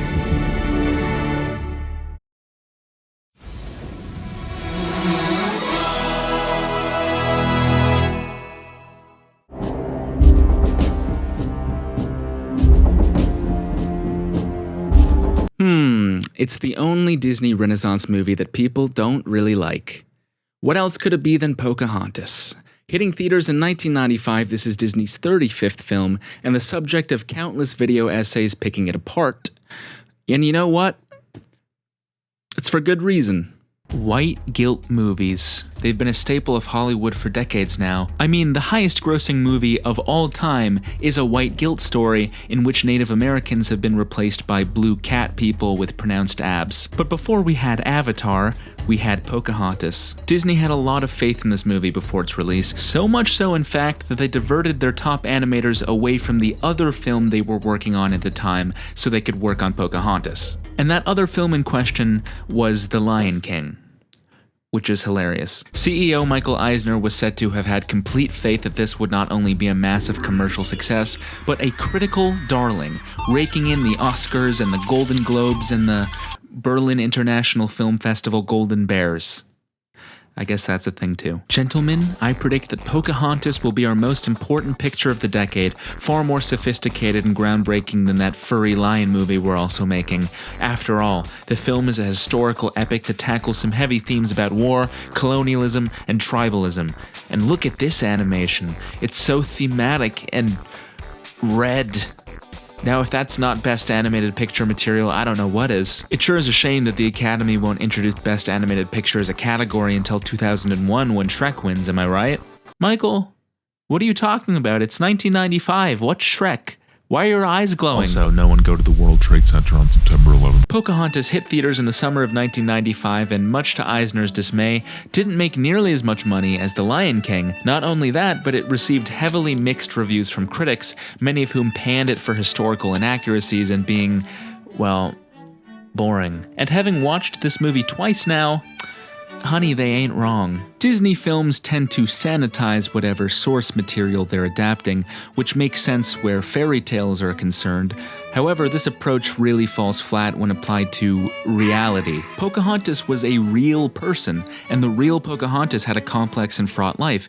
She acted as a diplomat and she led aid missions to the nearby Jamestown when they were starving. Despite this, she was captured by the English and held hostage for nearly a year. While in captivity, she changed her name to Rebecca, converted to Christianity, and married an Englishman named John Rolfe. She then traveled to England to be shown off as an example of a civilized native person, caught in illness her body didn't have the antibodies to fight, and died at the age of 21, never able to see her family or her homeland again. The Disney Pocahontas is a noble savage stereotype who tells an English settler city boy about the wonders of trees. Kinda seems like somewhere along the adaptation pipeline, the actual details of her life completely disappeared and she got squished into every major Native American stereotype ever, then hit with the Disney princessification beam for good measure. In fact, the whole situation has been paved over and PG-ified to such an extent that it's kind of surreal to watch, knowing the actual fate that befell Pocahontas and her tribe. Kind of recontextualizes that happy-go-lucky ending where everyone gets along now, when you know that just a few decades later, almost all of Pocahontas' people were massacred or perished to diseases that the Europeans brought with them. The real life of Pocahontas isn't exactly what you'd call a fairy tale, so instead this movie ignores what actually happened later in her life and takes place earlier when she and her tribe first encountered English colonists, amongst them another English explorer named John Smith. She could not escape the Johns. The movie is largely about their relationship and forbidden love. A romance which I will reiterate is not historically accurate at all. In order to make Pocahontas feel like the typical Disney princess, the movie tries to paint her as a girl who dreams of something more out of life. She's being forced into a marriage she doesn't want to by her domineering father, and she longs for freedom, and somebody more, perhaps, European. It's then that she meets John Smith, who in this film is portrayed as a kind, handsome explorer with a heart of gold. He's also voiced by Mel fucking Gibson, of course he is. To bring life to the swashbuckling character of Captain John Smith, Disney tapped the vocal talents of one of the world's most popular action stars, Mel Gibson. And luckily, through the magic of the forest, they're both able to communicate with each other. Who are you? Pocahontas. The two fall in love immediately, but unfortunately, their peoples begin to grow weary of each other. You see, both sides are guilty of viewing the other as inhuman savages. The skins are hellish red. They're only good when dead. This is what we feared. The paleface is a demon. The only thing they feel at all is greed. They're different from us, which means they can't be trusted. But luckily, the power of love is able to save the day. If you kill him, you'll have to kill me too. Daughter, stand back. I love him, Father. This is where the path of hatred has brought us. My daughter speaks with the wisdom beyond her years. Now's our chance. Fire! No. They let him go. They don't want to fight. This is based on the account of the real-life John Smith, who claims that Pocahontas risked her life to save him, though this account was never corroborated by anybody else, so we're kind of just taking his word for it that it happened. Hooray! Love saves the day. Just don't think too much about what happened after. We're manifesting positive energy here. This film is about acceptance and love.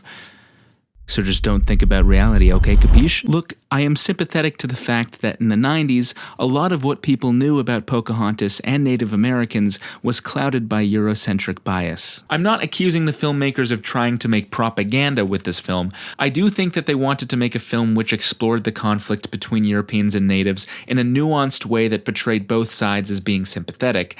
I mean, it's a step up from how Native Americans were portrayed in earlier Disney films, but to act like this film does, as if both sides were equally to blame for the conflict, is wrong, and in fact quite cringeworthy. Trying to say both sides bad to an almost entirely one-sided conflict that resulted in mass genocide is just a denial of history. The movie even goes as far as to put all the blame onto just one guy on the English side, Governor Ratcliffe. Anyone who so much as looks at an Indian without killing him on sight will be tried for treason and hanged. who tricks all of his men into disliking the natives for personal gain because he wants gold. I'll need those witless peasants to dig up my gold. Gold! Gold, gold, gold, gold, gold, gold! See how I glitter, oh, how I love it! So all the other men are blameless. You see, he was the problem, just him. After they deal with him, the colonizers and natives are best friends. Man, if only that had happened in real life. Okay, let's talk about the movie as a movie now. Pocahontas is boring. It's well made, extremely well animated, and nothing in it stands out as incompetent. If you watched this movie in a vacuum, ignoring its historical ties, it would be at best inoffensive and at worst sub-mediocre. Pocahontas herself has little to no personality. Actually, little to no is too generous. She just has no personality. She's a blank slate Disney princess archetype. Her romance with John Smith is completely lifeless. They don't have much in common. They don't have much chemistry. They don't even have as much screen time together as you'd expect. Love at first sight is a difficult concept to get an audience to buy into at the best of times, but with these two, it's a non-starter. This romance has been criticized to hell and back since the film came out, but what if I told you it's even worse in the theatrical cut than it was in earlier drafts? At one point, they had a tender duet together, If I Never Knew You, and it takes place after John has been captured and is being held by Pocahontas' tribesmen. It isn't enough to make their relationship feel believable, but at the very least, it fleshes out their feelings for each other. If I never held you, I would never have a clue. Empty as the sky.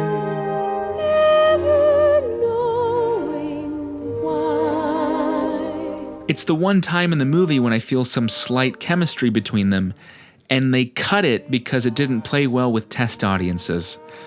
Test audiences, dumbing down movies since before movies had sound. It didn't go well, however, when it was previewed with early test audiences, so we wound up cutting it from the theatrical release. Hindsight is always clearer, and a lot of us felt like the heart kind of came out the movie without that song. Like a lot of 90s Disney films, Pocahontas feels the need to waste a shocking amount of running time on animal sidekick characters. And this film has 3 of them: a raccoon, a pug, and a hummingbird.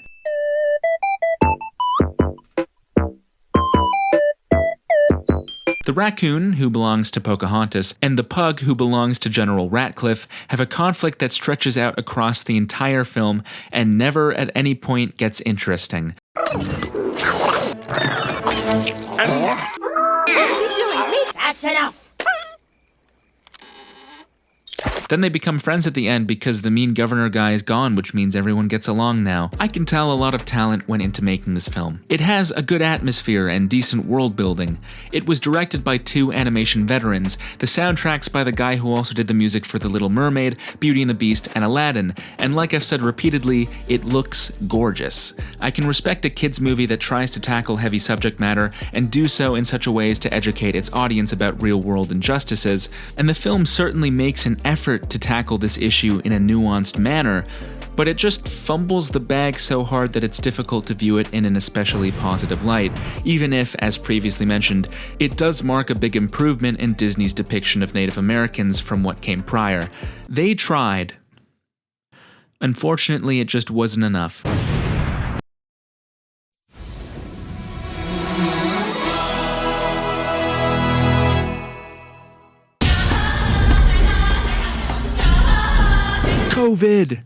COVID-19, pandemic, lockdowns, disease. Remember when that whole thing was going on? I'm sure glad we nipped that in the bud. Oh wait, we didn't. It's still ongoing. Just nobody cares anymore. The 2020 lockdowns forced movie studios to reconsider their game plans. For a while there, nobody could head out to see movies in the cinema because fun had been banned. First, most films slated for 2020 releases were delayed, but once the writing was on the wall that this lockdown wasn't going to be a short-term thing, a lot of high-profile films were retooled to premiere on streaming services, and this was one of them. Raya and the Last Dragon, after having been delayed to 2021, marked Disney's 59th theatrical release, but that theatrical release in question was a limited one because the film was simultaneously dropped on Disney+. This marked the first time that a brand new Disney film ever hit a streaming service at the same time as theaters. It also marked the first time that we all watched a Disney movie we didn't really want to see because we had nothing better to do. So before I even get into talking about the movie, it's worth pointing out that discourse about Raya and the Last Dragon, historically, has been extremely toxic. What do I mean by that? People tend to have very strong opinions on this film. Strong enough that a prominent video essayist, Lindsay Ellis, was driven off of the internet entirely for like a couple years because she compared Raya and the Last Dragon to Avatar on Twitter. I'm not even joking, this caused her to get like fully cancelled. This comparison was treated like an irredeemable sin. Look, I have no idea if the people who made this movie did or didn't take influence from Avatar, but to deny the clear similarities between the two stories is absolutely insane. Who am I kidding? These stories are completely different. Unlike The Last Airbender, Raya and the Last Dragon opens on the daughter of the leader of a prominent nation. She's an adventurous spirit and she discovers the chosen savior of the world frozen within water. Turns out they've been frozen within water for hundreds of years and now they are the last of their people. Upon learning what has happened in the time they were frozen, this chosen one character loses all confidence in themselves and must be persuaded that only they have the abilities necessary to restore the world to what it once was. So they set out on a perilous journey together across a world inspired by Eastern aesthetics and mythologies of unique nations once joined together in harmony before the fascist nation ruined it all. Our characters go on to recruit a unique and quirky companion from every nation they explore in order to be properly prepared for the day the hero comes face to face with their internally complex rival who struggles to choose between what is right and what their overbearing parent wants for them. Eventually, after a long internal struggle, the morally ambiguous character finally chooses what is right and works with the good guys to restore balance to the fractured nations. See?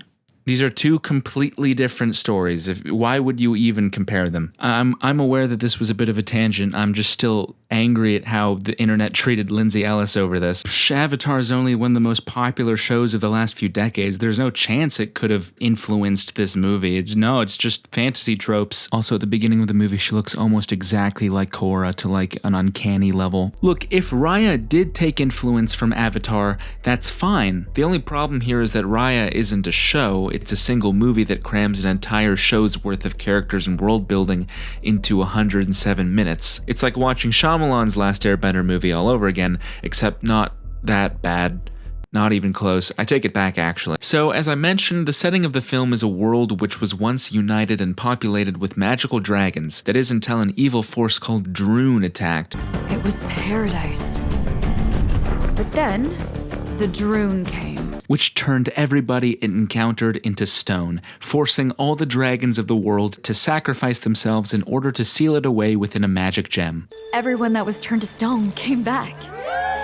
Except the dragons.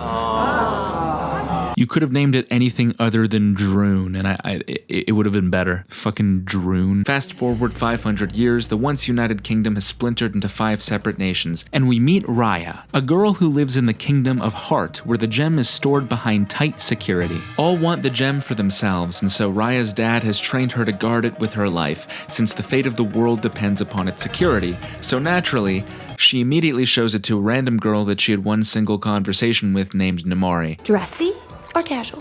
Only a monster would choose to wear this outfit on the regular. It's also worth noting that Namari is from the evil fascist nation Fang. That's a good name.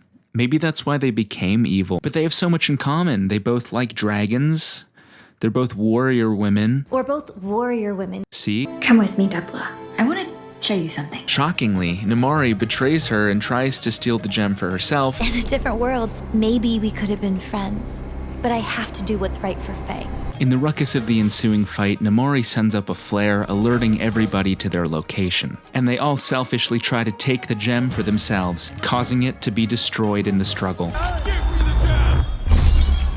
This releases the Droon from its imprisonment, which destroys Raya's homeland and results in her father being turned to stone. Damn, these Droon may be nasty, but ever thought that the greed of man was the real evil all along? That's pretty deep. So fast forward to the present, and Raya is tracking down Sisu, the dragon who sealed away the Droon all those years ago. As legend has it, she's still out there somewhere, and she's the only being in existence capable of reforging the gem and sealing away the Droon once and for all. Sure enough, Raya is able to locate Sisu and wake her from her long slumber. But unfortunately, she's a clumsy, quirky dragon voiced by Awkwafina. Oh, Maron. I'm a wicked when I hit that liquid. I got water skills that kill. I slaughter when I hit the water. I'm like really good at swimming. Okay. She can also transform into a human, by the way. Over the course of the film, Raya and Sisu journey to each of the 5 kingdoms to reclaim the gem shards and meet other quirky characters along the way. If the film shines in any respect, it's how expansive and creative the different locations in the world feel. It's just a shame that there wasn't enough time in the film to properly flesh it all out. Now, it's probably a good time to mention that this movie is obsessed with the theme of trust. And learn to trust one another. Trust me. I trusted someone I shouldn't have. You can trust me. Can I trust you? Wow, you really got some trust issues. My father blindly trusted people, and now he's stoned. And she's all like, can't trust people. But I trusted you. You can't trust anyone. You can't trust anyone. Because you don't trust anyone. And if you want to get someone's trust, you have to give a little trust first. All I know is I trusted them. And they trusted me. How could I possibly trust her? Trust me. It was foolish to trust someone. I trust you, Namari. Trust me, but you didn't trust her. I trusted them, and they trusted me. It's about trust. We'll never trust her. To finally trust each other. Raya's character arc is that she must learn to trust again. And you know, that's all fine and dandy. The only problem is that this character trait is all talk and no walk. Raya will talk about how you can't trust anyone. You can't trust anyone. But in practice, she immediately trusts every character she meets after knowing them for like 5 minutes. She trusts Sisu immediately. She trusts the weird boat kid after like 1 minute of being suspicious of him. We don't know him. It could be poison. Because his family was turned to stone and she feels bad. He took my family. She trusts the annoying monkey child that just mugged her because her family was turned to stone and she feels bad. Where's your family? Oh. At one point, she and Sisu are captured by an unhinged psycho who threatens to torture them. What do you plan on doing with us? Oh, it's gonna be bad. Horrifying. And she comes to trust him wholeheartedly too because you can probably guess. My people battled the Droon with much valor, but lost.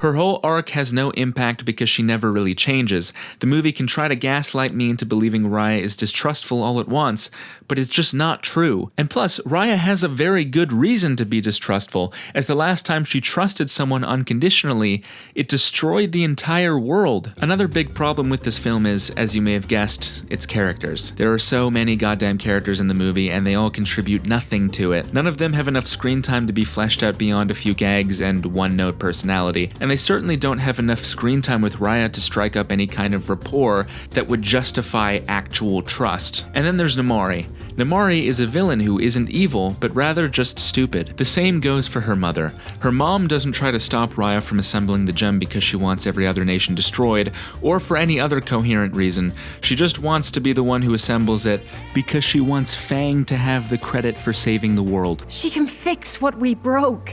She can bring everyone back. You forget, the other lands blame us for what's happened. If we had the dragon and the gem pieces, we would be forgiven. That's the villain's motivation.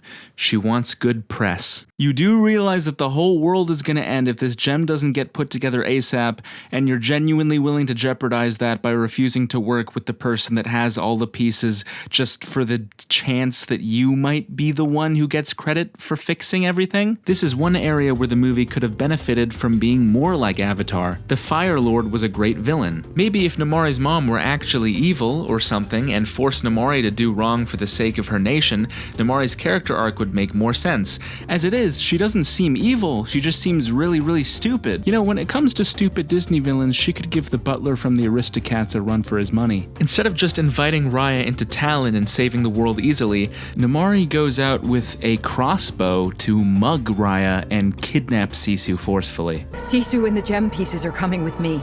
Why are you pointing a crossbow at the one and only creature that you believe has any chance of saving the world? Namori is completely unreasonable in this scene. It looks like she's about to pull the trigger, and at that moment Raya panics and tries to disarm her, and because of that she accidentally fires the crossbow, which results in Sisu's death. Now I would assume that any rational person looking over this situation would conclude that it's almost entirely Namori's fault what has happened. But according to the movie's weird logic, Raya is equally responsible because she failed to trust Namori. Raya's blinded by her own rage. I never meant for any of this to happen. Liar! I don't care if you believe me. Sisu did. But you didn't trust her. That's why we're here. You're as much to blame for Sisu's death as I am. Raya should have trusted Sisu, and Sisu trusted Namori. I trust you, Namori. So basically the movie's saying that Raya should have trusted the person pointing a crossbow at her and her friends with malicious intent. I trust you, Namori. This is just such an odd philosophy. Like, imagine if someone broke into your house and then started pointing a gun at you and your loved ones, and you had an opportunity to wrestle the gun away from them. Should you take your chance, or should you trust the person currently pointing a gun at you? Because according to Raya and the Last Dragon, if you don't unconditionally trust that person, it's really your fault what happens next. So the Drunes start fucking shit up and it looks like all hope is lost, but at that moment, Raya realizes something. It wasn't dragon magic that makes the gem work, but rather the magic of trust. What else could it have been? Sisu's gone, Raya! We don't have her magic! It's not about her magic, it's about trust. We have to come together. So she decides to totally trust Namori, despite the fact that Namori has given her no reason to trust her up to this point, and gives her all the pieces of the gem. She then allows herself to be turned to stone so that Namori can save the world. And wow, it works.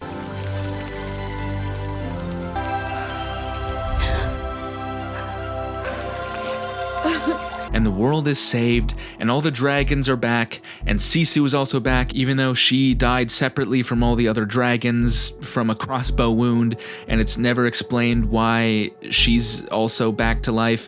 And yeah, I am so hungry. I got some jerky. Not that hungry. if it wasn't already clear, this film feels like it lacks essential character beats, and the breakneck pacing certainly doesn't help. Raya never actually develops as a character because her main character trait, distrustfulness, is one she overcomes with incredible ease, especially since she never actually has enough time to bond with her companions in a way that would make it feel natural. Also, her dynamic with Namori is annoying as fuck, like they're just constantly flirting with each other. Hey there, Princess Undercut. Fancy meeting you here. This shouldn't take long. I don't buy that you guys hate each other. I think you just want to kiss. You know, after looking over this movie's story, I feel like there's one easy tweak that would have worked wonders for the character trajectories of both Raya and Namori, and here it is. In the final days of the war, Namori and her mom, having finally realized the existential threat posed by the Drune, invite Raya to the capital to reassemble the gem. Namori and Raya may have their differences, but this is the only way that humanity can beat the Drune. In response to this offer, Raya is dumbfounded. She can't believe her enemy would just offer her amnesty like this. She won't believe it because she has trust issues. Thinking this offer to be a trap, Raya instead opts to follow her original plan of stealing the gem by force.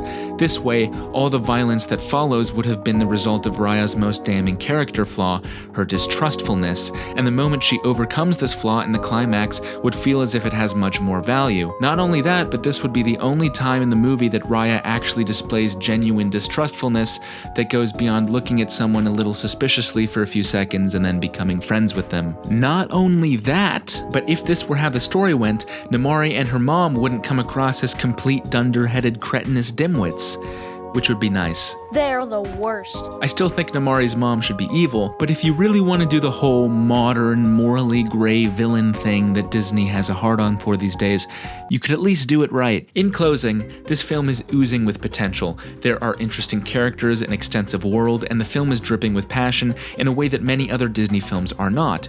You certainly can't call the film soulless. Unfortunately, the execution feels half-baked at best, the pacing is a mess, and character beats are missing left and right. You could say that that's just my opinion, but I say that you should trust me regardless of whatever reservations you may have. If you don't trust me unconditionally, then you are a bad person.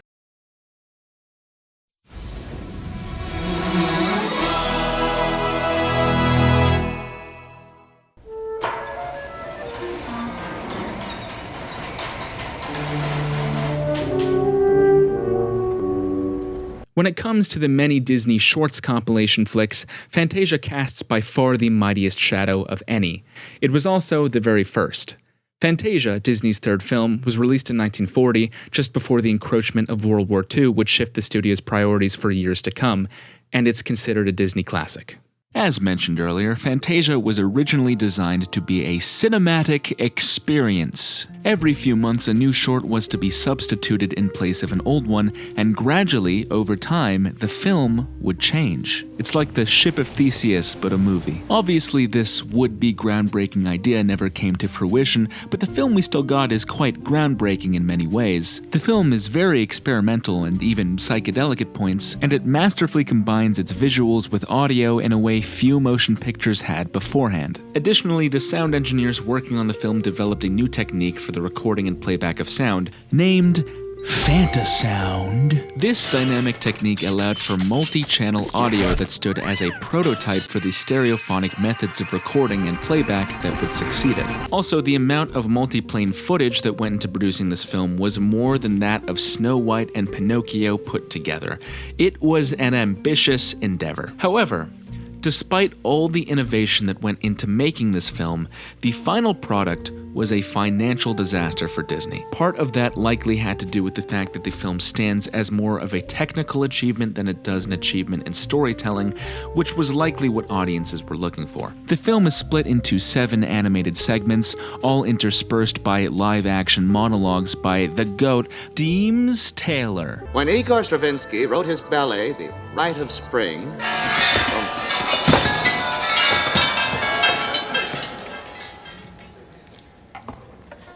I repeat, when Igor Stravinsky wrote his ballet, The Rite of Spring. Disney fun fact, in modern versions of the film his voice is dubbed because they lost the original audio. This is what his actual voice sounds like. Now, the one composition of Tchaikovsky's that he really detested was his Nutcracker Suite, which is probably the most popular thing he ever wrote. Now, the one composition of Tchaikovsky's that he really detested was his Nutcracker Suite, which is probably the most popular thing he ever wrote.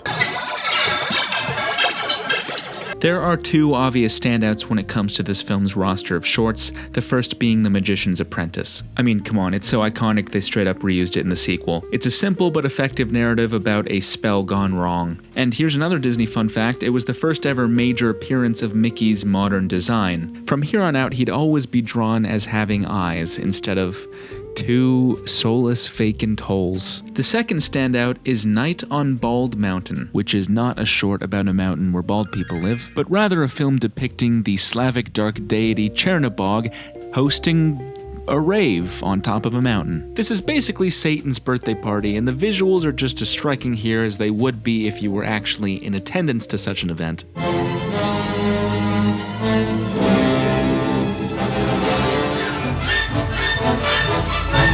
Each short corresponds to a piece of music, and the animation is meant to reflect the tone of that given piece in such a manner as to represent what it would look like had it physical form.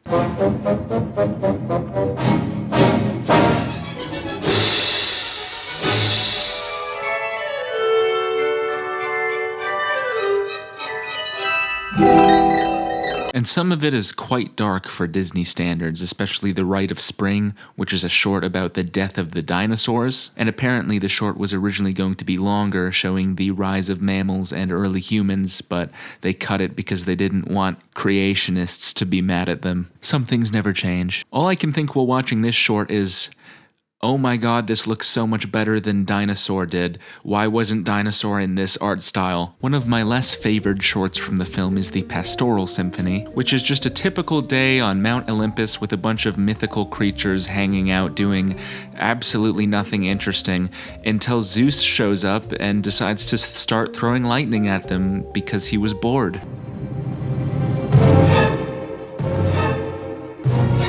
And I really could have done with fewer baby asses in the short. Thank you very much. They went perhaps a little overboard on that. It's evident that the shorts in Fantasia were developed in such a way as to showcase Disney's ability to sync sound with animation. You can tell that the music came first and the animation second, meaning that a lot of the action in this movie is just objects dancing to classical music, which is great and all when it's an isolated short, but I can see why an entire movie of that might begin to bore audiences, especially modern audiences. If people couldn't even make it through Oppenheimer without pulling out their phones, they don't stand a chance watching this film. Might help if Disney added a Subway Surfer insert at the bottom of the screen to help get people through it. The pacing in this film is glacial, and at times there is absolutely no story whatsoever, but don't worry, there sure is a whole lot of dancing. Look at those flowers go. Oh my goodness, doesn't it just make you want to take up gardening? Fantasia is considerably longer than any other early Disney film,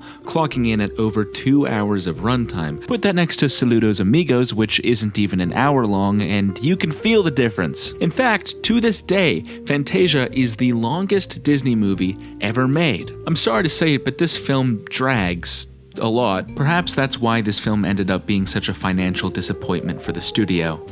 Well, that and World War II, but you know. I'd be remiss if I didn't mention that this film does have a pronounced charm to it, and each short feels like it brings its own flavor to the table, stylistically and visually, but when all the chips are down, Fantasia is a film that's easier to appreciate than it is to watch, at least in one sitting. And you can say I have a TikTok brain all you want, I don't care. It's a very important slice of animation history, but it's not the kind of film I think it's likely that I'll ever want to revisit as a whole. We have here a picture of the struggle between the profane and the sacred.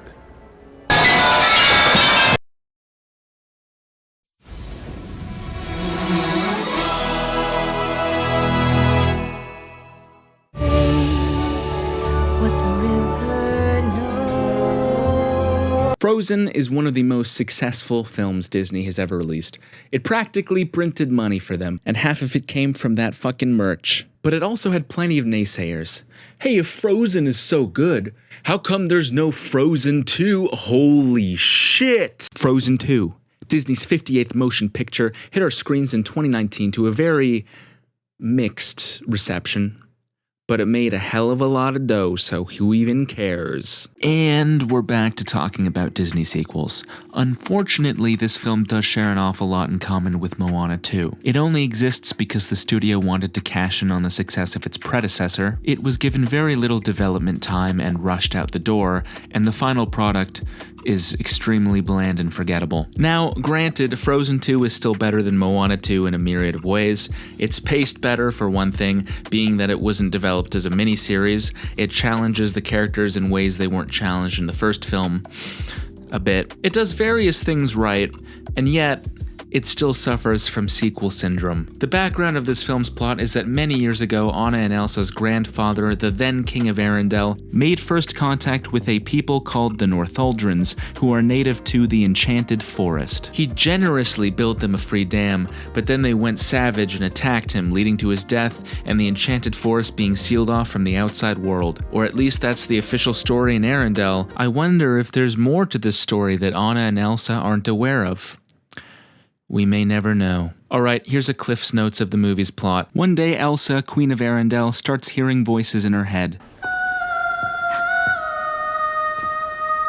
Do you hear that? What? These voices are egging her on to run away to the Enchanted Forest to discover something important, though exactly what she does not know. Now, The voices also happened to be telling her to kill her sister Anna in her sleep and strip off her skin, but luckily she didn't listen to that part. However, the voices in Elsa's head are granted legitimacy by a weird magic thingy that happens in Arendelle, driving the citizens out of their homes. So she has a great excuse to drag her friends along to the Enchanted Forest, where two factions of soldiers have been trading insults at each other for countless years, Arendellians and Northuldrans. Threatening my people, Lieutenant? Invading my dance space, Yelena? Both sides claim it was the other who started the conflict all those years ago. They take the opportunity to fill the two factions in on everything they've missed, which basically means that Olaf recaps Frozen 1, a scene that I remember getting really good reactions in the theater when this movie initially came out. Well, at least they have their parents. Their parents are dead. That sort of I'm self-aware sense of humor hadn't been done completely to death at that point. Anna and Elsa are able to really easily broker a kind of peace between these two tribes, more on that later. With this uneasy truce in place, they venture out to the wreckage of their late parents' ship. They find evidence that their parents were traveling to Atahalin, a magical place that is said to hold the truth of the past within its borders. They were apparently heading there to learn how they could help Elsa, but got murked by some big waves. Elsa in turn takes it upon herself to find Atahalin. So we go to Atahalin. Not we. Me. The Dark Sea is too dangerous for us both. No, we do this together. But when Anna and Olaf object, she yeets them off the side of a mountain at 100 miles per hour. She then goes to Atahalin, tames the sea spirit guarding it, sings a second song that's clearly meant to be this film's Let It Go.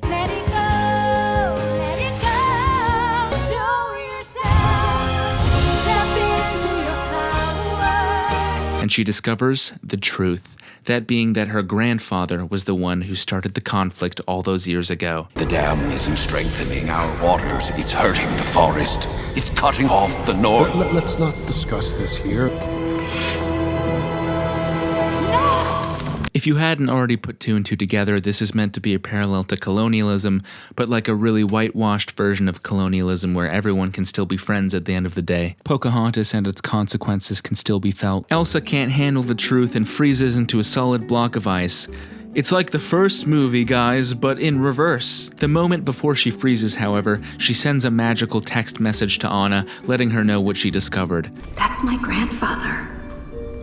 Attacking the Northuldra leader. And then Olaf fucking dies. The magic in me is fading. I don't think Elsa's okay.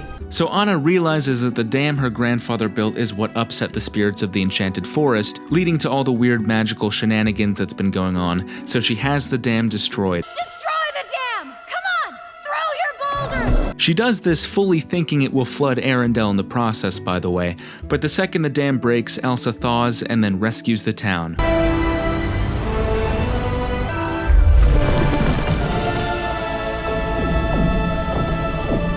Anna was really just prepared to make everyone in Arendelle homeless to appease the forest spirits. And then Olaf comes back to life.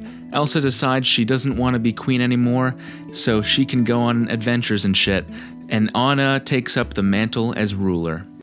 Okay, so that's the plot of Frozen 2. Interesting place to take the story after the first film, right? Well, what I didn't mention is all the filler. Everything I just described is only Elsa's storyline in the movie. I didn't even cover everything else that happens with the other characters because it's all completely inconsequential. Let's start with Anna. Her storyline in this film revolves completely around her relationship with Elsa. More specifically, Anna wants Elsa to trust her more, but the way it's written is really odd. She gets mad at Elsa for trying to protect her from extremely dangerous situations. You could have been killed. You can't just follow me into fire. You don't want me to follow you into fire, then don't run into fire. I'm sorry. She has superpowers, Anna. Now, it's pretty clear that Anna would have died multiple times had Elsa not sent her to safety, because unlike Elsa, she cannot shoot ice bolts from her fingertips. I don't know how the hell Anna expected she could have made it to Atahalin considering the Death Horse murder sea blocking the way. What, would she have swam this? She also would not have been able to destroy the dam at the end if she'd gone with Elsa across the sea. She would have just been stuck there with Elsa's frozen corpse. They would have both perished if Elsa had done what Anna wanted her to. Yet we're supposed to act like Anna was in the right. She promised me we'd do this together! Elsa pushed me away too, And you have every right to be very, very mad at her. Like with Dinosaur, this movie's plot doesn't support the thesis that the writers clearly wanted to advocate. Other characters get it worse though. Kristoff's entire storyline in this movie revolves around trying to work up the courage to propose to Anna. This gets a surprising amount of screen time. Also, he mostly only converses with Sven throughout the film, and the movie keeps adding all these, like, romantic jokes between them. Like there's a moment where he's practicing proposing to Anna, so he proposes to Sven in front of people so they all think he's dating a reindeer. And then there's lines like this. Some things stay the same, like how reindeers are easier. What do you mean reindeers are easier? Like easier than women? In what way, Kristoff? I'm watching you, Kristoff. I'm onto you. I know there's something going on between you and that reindeer. After watching Melody Time, anything's possible. Olaf's plot kind of revolves around him having an existential crisis about change. Do you ever worry about the notion that nothing is permanent? But mostly he's just there to be the funny snowman. The runtime is stretched out further by pointless songs. A pointless song for Olaf. Growing up means adapting. A pointless song for Kristoff. Now I know you're my true north, 'cause I am lost in the woods. A pointless song for Anna. You are lost. Hope is gone. You know what? At least the Anna song is emotional and an important beat in her journey. It's how she gives herself motivation to keep going after Olaf dies. It's also worth mentioning that after I wrote the initial draft of this script, I learned that this song was meant to be an allegory for the death of the director's son, which happened shortly before the premiere of the first Frozen movie. With that in mind, I can see why so much time is dedicated to this song. It does have a powerful extrinsic meaning, but it's one that the average viewer ultimately probably won't be aware of. The other two, especially the 80s music video Kristoff one, are egregious time wasters. Wouldn't be a Disney movie without pop culture references. You ever heard of Bohemian Rhapsody? It's pretty obscure, I don't know if you'd know about it. The only songs in the film that I think really left a mark are Elsa's, especially her first song. Into the unknown. Into the unknown. Into the unknown.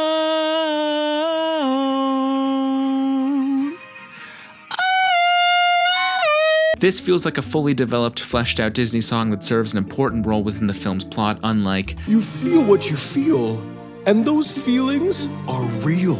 You ever just, when you're having relationship problems, just take some magic mushrooms and go into the woods and hallucinate talking animals? It really helps. They also tacked a clip show into this. Who am I if I'm not your guy? Elsa has by far the most going on as a character. She feels trapped as queen but doesn't want to change things and risk ruining everything. She's forced to search for and confront the truth about the dam, but also confront her own desire to be free of responsibility. The movie could have just focused on Elsa and her journey of self-discovery, but instead the film wastes screen time on all of this other fluff. Why not develop Elsa's storyline more? She doesn't want to be queen anymore? Why not show her struggling to lead early on instead of just having her suddenly decide to stop ruling? I mean, she's clearly an introvert. She did grow up isolated in her bedroom after all. You could easily have had some scenes at the beginning that demonstrate how she is struggling to rule her people, whereas Anna is shown to be naturally good with them. Then you could show Anna actually leading and growing into her role as queen with the Northuldrans and Arendellians in the Enchanted Forest. It's part of why I think it's really a missed opportunity to have Elsa and Anna just immediately get the Northuldrans and Arendellians to stop fighting each other after, decades of conflict? If it had actually been difficult to get them to see eye to eye, that could have been Anna's plotline for the movie, organically growing into her role as a leader by bringing these two diametrically opposed factions together, instead of just having her plotline revolve around Elsa for the second movie in a row. And maybe that way we can get an interesting Northuldraan character with more than approximately 3 minutes of screen time. As is, the Northuldrans feel very underdeveloped. We learn little to nothing about them as a people, and none of them are main characters. Their camp is just some tents in the forest and they all wear identical white outfits. Apparently they're based on the Sami people of Scandinavia, who are known for their varied clothing laden with many rich colors. But why make the fantasy version of them so lame and bland in comparison? Now, that being said, this movie is still overall a big visual upgrade from Frozen 1. A lot changed in 6 years, evidently, because the technical gap between these films is surprising, especially when it comes to the finer details like hair and lighting. To be fair though, I think that's slightly compounded by the fact that Frozen 1 was at times a bit lacking in its visuals, even compared to Tangled, which came first. The world looks incredibly realistic and lifelike. The only arguable problem with this film's art style is that sometimes the backgrounds can be too realistic, and it feels like the characters have just been spliced into real footage. Sometimes cartoony stylization is better than hyper-realism. Now, it's clear that this movie was tailored to be cozy. Like, there are a lot of scenes of the characters just kind of hanging out and vibing with each other. And to be clear, I'm not against that. I'd take that over a soulless movie where the characters just exist to spout exposition any day. However, I think this movie can feel as if it's really overdoing the good vibes only thing, especially towards the end. Kristoff! Aw, did you boys get all dressed up for me? It was Sven's idea. That's okay. I prefer you in leather anyway. I'm shocked you can last an hour. That was brutal. I get it, it's a millennial comfort movie where everything is happy-go-lucky and squishy and wholesome. I mean, the movie doesn't even really have an antagonist. It's more just a personal journey for its characters, but mostly just Elsa. And it does truly feel like there's a decent plot here for Elsa, but instead of giving her all the focus, the movie chooses to bog itself down by dragging along the whole cast that they clearly have no ideas for. They aren't even as interesting or fun as they were in the first movie because their character traits have been sanded off to make them more mature. Kristoff isn't a realist asshole anymore because now he has to be wholesome. Anna isn't humorously naive anymore because now she has to be responsible. Even Olaf was more entertaining in the last movie, being that he had literally just been created and didn't know anything about the world around him. Winter's a good time to stay in and cuddle, but put me in summer and I'll be a happy snowman! Now, it's no surprise this movie turned out the way it did because it was infamously rushed out. There's actually a documentary on Disney Plus about the creation of this film, which is a fairly interesting watch. I'm surprised at how little it sugarcoats how hectic the production of Frozen 2 was. We see head creatives unsure of how to fix the film's problems. I was confused. I had to take notes. We can write a new song. I just don't want to let the fans down. And there are interviews with animators who are clearly frustrated with large swaths of their work being suddenly scrapped with no warning. This film was released in November of 2019. In spring of that same year, they hadn't yet figured out who the voice that's calling out to Elsa is. Alarmed. They ended up deciding to make it be her mother, by the way, but the fact that they didn't even know who the voice was, that late in development kind of shows you that maybe this film lacked a cohesive guiding concept. I think it's clear compromises were made to meet the deadline. Because, you know, the film's called Frozen, you can't not release it during winter, then you'd miss out on a prime marketable season. And because this movie was rushed, they left in all these plot holes, like in the 80s sequence we find out that Kristoff can clone himself, and this is never brought up again. Also, Anna is revealed to have a teleportation ability. Don't you think that might have come in handy at some point, you big dummy? And Sven could talk the whole time? Let down your guard. He's definitely dating that reindeer, there's no question now.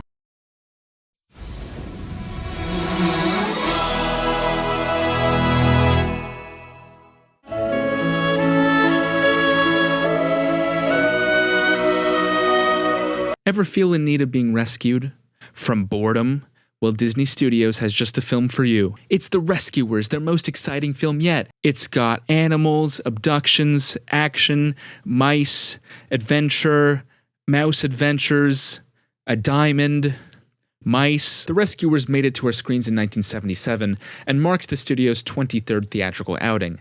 It was based on a series of books by author Marjorie Sharp, but like most Disney adaptations, it takes a lot of liberties. Disney wasn't doing too hot in the 70s, and as a result, their animation department had steadily been shrinking. Releases were more few and far between, and what movies did come out were noticeably cheaper than those of the Golden Age. From the rougher Xerox style to the frequent reuse of animation, Disney films no longer had that ultra-polished sheen that they'd once been renowned for. The animation was still good, of course, but it was clear the studio didn't have the same amount of money to throw at their films that they once had. It didn't help that animation in general had been going through a massive slump since, honestly, the 60s. General interest in animation had been declining for a while, and the amount of new talent coming in was not able to offset the amount of old talent retiring. Because of this, the overall quality of animation you'd see both on television and in theaters was actively declining for quite a while. Now, this may all sound fairly doom and gloom, but the one upside for Disney is that a lot of their competition ended up closing shop. Even Warner Bros. Shuttered their animation department. A hit film would have been more than welcome, and as such, executives decided to play it safe and release a fun, light adventure movie that would hopefully be seen as a return to form for the studio. They also made the main characters mice, for good measure. When in doubt, make your animated movie mouse-based. It's the golden rule. The film would eventually release in the summer of 1977. However, there was one tiny problem, which was that another movie that people kinda liked came out just a few weeks earlier. Despite being pitted against the most successful family blockbuster of all time, amazingly, the film still managed to claw its way up to $29 million in its original run, which ain't too shabby. In fact, it actually managed to outgross Star Wars in France. They just really like anthropomorphic animals over there. It helped that audiences and critics alike enjoyed the film. The Washington Post called it a fast-paced, enchanting animated feature from the Disney studio, still the tops when they care enough to put out. And the rest of the time, they're just making you do all the work while they're on their phone. It's hard to deny that The Rescuers proved itself to be a big win for Disney at a time when they dearly needed one. But looking back at it today, does it hold up? Let's start at the beginning. The film opens at the United Nations. Not the human United Nations, mind you, the mouse United Nations. Every single country has a mouse representative that is a stereotype of that nation. We got a mouse from Austria, Turkey, Pakistan, Germany, and even Africa. Yes. The country of Africa. Every other continent gets representatives from each country, but the Mouse UN only allows one representative for the entirety of Africa. Even Latvia gets a representative, and Latvia wasn't even a country when this movie was made, which I guess must mean that the Mouse USSR collapsed a lot sooner than the human one. So the Congress reveals that they found a bottle with a message in it from a kidnapped little girl begging for help. I am in a terrible trouble. Help Penny! And as such, they send two mice, Bernard and Bianca, on a mission to rescue her. As we discover, the girl who wrote the letter, Penny, has been kidnapped by the dastardly Madame Medusa to find a rare diamond for her, because the opening to the mine is small enough that only a child can fit inside. And making the opening bigger was, I guess, too difficult. You get down there and find the big diamond, or you will never see that teddy again! Fun fact, originally Madame Medusa was supposed to be Cruella, which would make this a loose sequel to 101 Dalmatians, but then they decided that that would be weird and just made her a different character. But if you noticed any similarities, that's why. Now, despite the main characters being cute anthropomorphic animals, the subject matter of this film is quite mature. The circumstances surrounding Penny and her abduction are aggressively sad. Then please, will you take me back to the orphanage, like you promised? Penny, don't you like it here? Madame Medusa knows that she's having trouble being adopted and takes advantage of the fact that she's looking for a parental figure in her life to exploit her for child labor. It's a downer. Do you know what would make Auntie Medusa very happy? You want me to find that diamond? That's right! Well, I've tried hard as I could. But we must try harder, mustn't we? The rest of the film sees the two unlikely heroes bonding as they fight the odds to rescue Penny from Medusa's clutches. There's not a whole lot for me to describe about the movie's story because it's extremely straightforward. They show up, there's some hijinks, and then they rescue Penny. Movie over. Most of its runtime is just a series of action scenes. And I'm not saying that's necessarily a bad thing. The film was clearly meant to be a simple and straightforward watch. It's just far from being the most interesting screenplay Disney has made. That being said, what this film may lack in plot, it partially makes up for with charm. You can't not love the creative way the mouse world is depicted. Everything in the human world has a cute mouse parallel. We fly on airplanes, they fly on albatrosses. The albatross acts like the captain of any commercial airline. He says, this is your captain speaking. This is your captain speaking. Fasten your seatbelts. No smoking. Just sit back and leave the driving to me.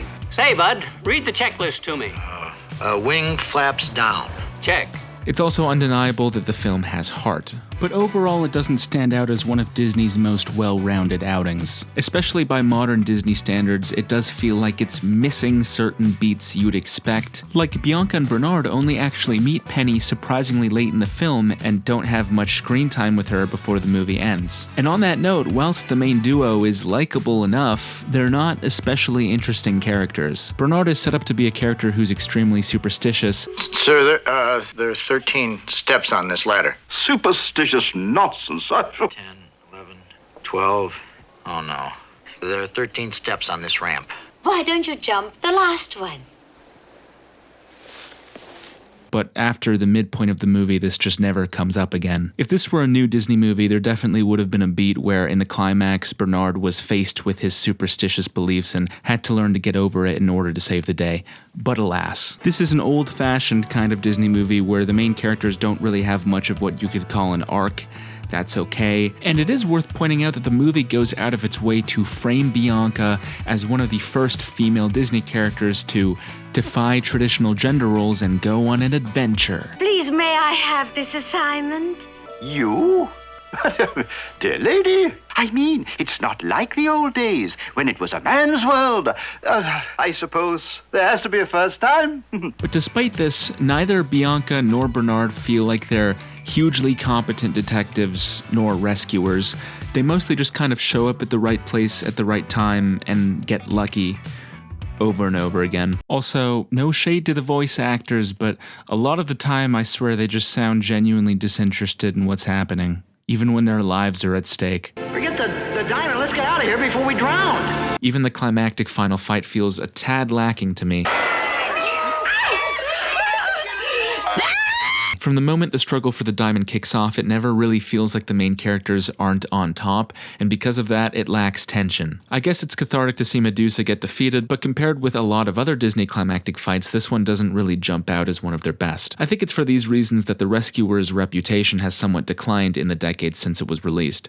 It's by no means disliked by the public, but seen by many as one of their more mediocre films, and I can see why. It was what the company needed to release at the time, and hey, there's no shame in that. Now, this movie is significant for other reasons. It has a lot of pretty visuals like the watercolor opening, but ultimately, you can tell that this movie's animation is lower budget than many of their prior films. Personally, I'm not a huge fan of the film's light gray outlines or the fact that the characters' eyes are just the same color as the rest of their body, except for when they get scared and then their eyes turn white. You may notice that Madame Medusa has some of the most distinctive mannerisms in the movie, echoing Disney villains of days past, and that's no coincidence. She was animated almost exclusively by Milt Kahl, one of the famed 9 old men of Disney. I haven't really talked about them yet, but, they're important. Essentially, they were Walt's top guys, and since Snow White, they'd been shaping the look and style of the studio's animation. One of Milt's special talents was giving characters character just through their movement. The way that she wiggles her head, emphasizing every last syllable when she's happy. Madame Medusa's pawn shop boutique. The way that her whole body oozes with venom when she's not happy. Really everything about her, she's a wonderfully animated character. Her movement is also so buttery smooth that you might assume it was the product of tracing over reference footage. But nah, by this point in his career, Milt Kahl was just such an experienced and talented animator, he could make something look rotoscoped with 0 references. He's one of the 9 old men for a reason. If everybody on the picture was a Milt Kahl, well, then they wouldn't be necessary. It wouldn't be necessary to use live action reference, but unfortunately, they aren't, and it is necessary.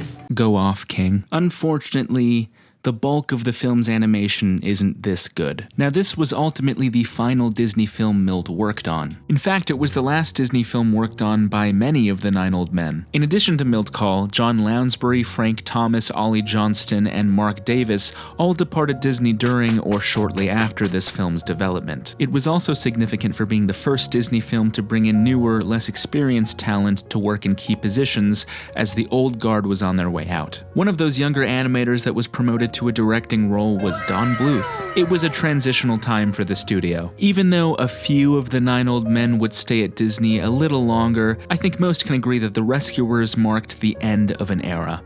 The era of the 9 old men. Is there anything else about this movie I'm forgetting? Oh yeah, this is the movie where for the 90s home video release, somebody snuck boobs into it. That almost slipped my mind.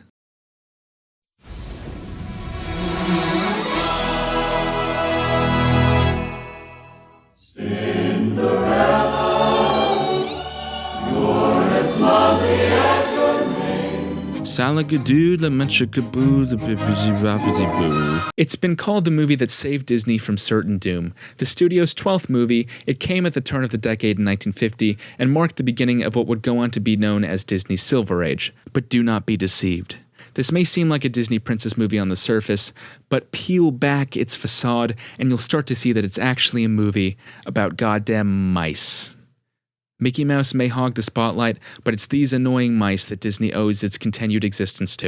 In 1922, when Disney Studios was in its infancy, as part of the ongoing Laugh-O-Gram series, a young Walt Disney helmed a 7-minute short film titled Cinderella. It's the story of a young girl called Cinderella who owns a talking cat, and then one day she goes to a dance and fucking spazzes out with a prince, and they get married and happily ever after. It's really interesting to watch old animation from before they'd figured out the 12 principles of animation and people just fucking moved like this. Anyways, about 30 years later, the company was in a tight spot, and so they decided to revisit the story, but this time giving it the full fairy tale makeover. 1950's Cinderella may just be the most important film in the history of Disney Studios. Yes, I know there's fierce competition for that title. I could see an argument for Snow White being their most important film, being that it was, their first, or maybe The Little Mermaid being that it ushered in the 90s Renaissance, but without the massive financial success of Cinderella, the studio likely would have either gone under or pivoted away from feature films altogether. Remember, by the time the 50s rolled around, they still hadn't put out a single hit since Snow White, and that was over 12 years ago. All of their subsequent films had either done okay or been complete flops. It's likely that it was only through the helping hand of the government that Disney Studios was able to stay operational during World War II at all. Those government-commissioned wartime shorts are really what kept the lights on. So really, if it weren't for World War II, Disney might not have made it through the 40s. So I guess in the end, Hitler managed to save the company that he so dearly loved. That's gonna be the last time I bring up that he was a Disney fan, I promise. Cinderella is also significant in Disney's history for other reasons.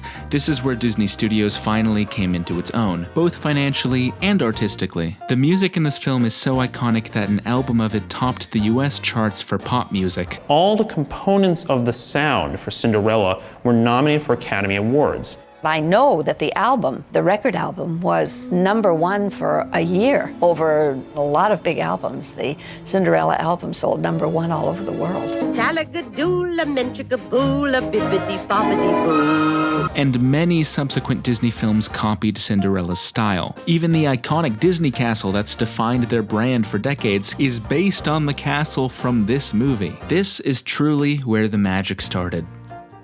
And yet it's kinda low as fuck on my list. Why is that? Well, I don't want to give you guys the wrong idea here because I'm certainly not trying to say this film is bad by any means.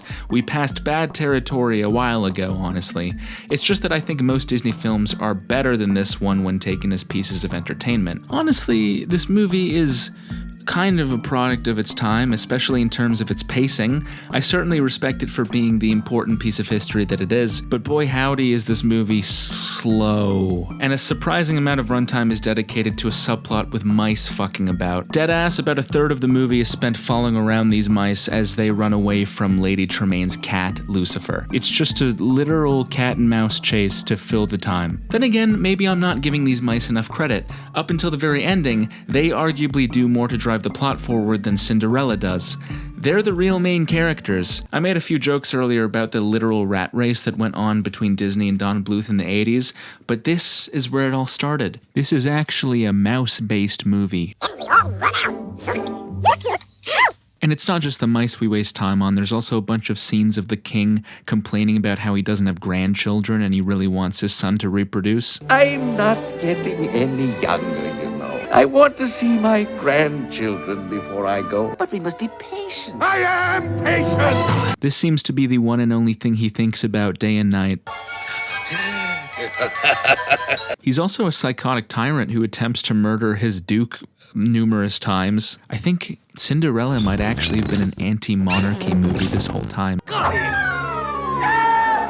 When you remove all the filler, not too much actually happens in this movie. As I'm sure you well know, the premise is that Cinderella has been virtually enslaved by her ghastly stepmother, and she's bullied by her equally ghastly stepsisters. Take my dress. Here, bend the buttonhole. And press my skirt too and mind the ruffle. If only they could see that she's physically attractive and thus not deserving of such a life. However, it seems like everything might change when they receive a summons to a royal ball inviting every eligible maiden in the kingdom. Every eligible maiden is to attend. Why, that's us. And I'm so eligible. Which includes Cinderella. That means I can go too. Huh.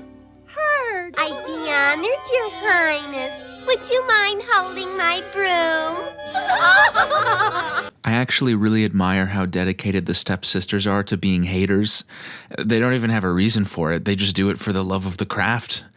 They would flourish in the age of social media. Lady Tremaine tells Cinderella that she can go on the condition that she finds something nice to wear. Well, I see no reason why you can't go. If you can find something suitable to wear. Oh, thank you, stepmother. But of course, she doesn't actually expect that this will happen. Mother, do you realize what you just said? I said, if. Oh, if. But little does she know, Cinderella has a bunch of mouse slaves working for her who can make her a pretty dress. I forbid this. Here. More mouse dress. When you're presented to His Highness, be sure. Wait!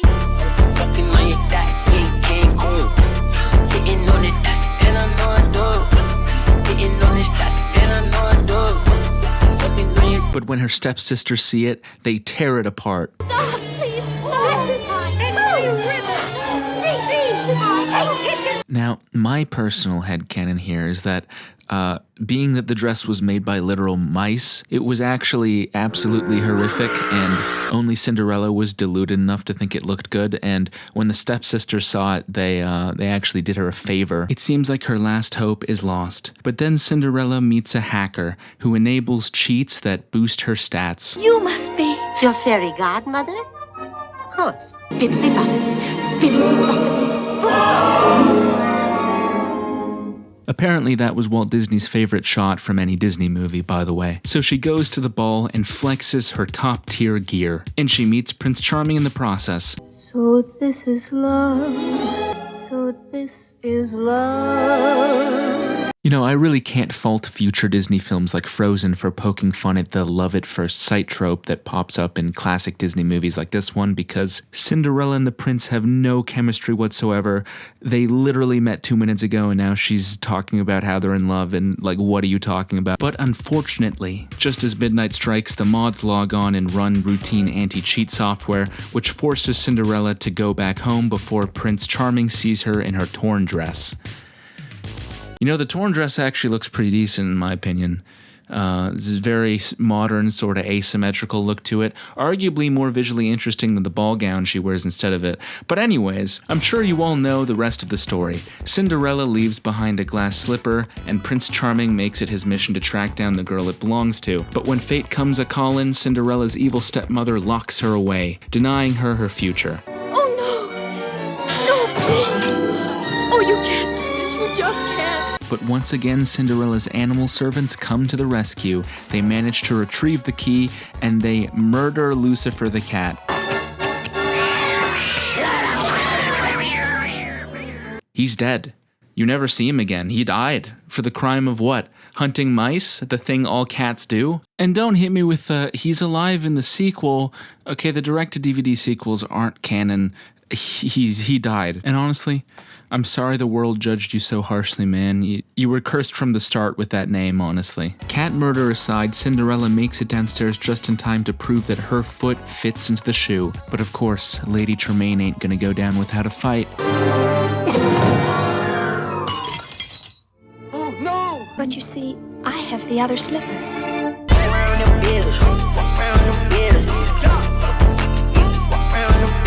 Yes, there is not a single other maiden in this kingdom with feet that would fit into those shoes. That's because no one else has such freakishly petite feet. Like, look at them. His pointer finger is the length of her foot. This is unnatural, and she also has no toenails. Cinderella's years of foot binding clearly paid off. Though this story may seem a bit plain by today's standards, that doesn't take away from the fact that everyone loves a good underdog story, and after seeing how awful Cinderella's step-family is to her, seeing her triumph over them is quite satisfying. And this is the best soy face in all of cinema. Visually, this movie definitely deserves all the praise it gets. For its time, and even by today's standards, it looks gorgeous. Part of what gave the film its distinctive look was the concept art created by Mary Blair. Back in the day, very few women were allowed to work on films in positions of actual power, but Blair's modernist style and command of contrasting colors was striking enough to catch Walt Disney's eye. He once famously said she knew of colors he'd never even heard of. You can clearly see how her style influenced the final look of the picture, especially during that slow dance sequence. It also has a lot of really creative imagery, like the song Sing Sweet Nightingale, where Cinderella's scrubbing the floor, and as more bubbles appear, more layers of vocal harmony are added onto the track. Nightingale, sing sweet nightingale, sing sweet nightingale. And by the way, this was quite groundbreaking for the time. Overdubbing in music had only just become a thing, and here it was front and center in a Disney movie. Though it is worth noting that the film can be divided into two noticeably different styles of animation. Scenes with Cinderella and other human characters are noticeably more realistic and smooth than those with animal characters. That's because they were rotoscoped. Kinda. Yes, every scene in the movie that involves humans was filmed with actors ahead of time on a soundstage in Burbank. This was then used as reference for the animation. They didn't trace it out perfectly frame by frame as one generally does when rotoscoping, but rather made certain adjustments here and there to the characters to give it some extra animated flair. That being said, the style is still noticeably more grounded here than it is in the hyper-cartoony mouse sections of the film, which feel more akin to a Tom and Jerry short. We can thank Ward Kimball for that. He was really into the goofy shit. This film occupies a very important slot in Disney's history, that is undeniable, but is it the best Disney film?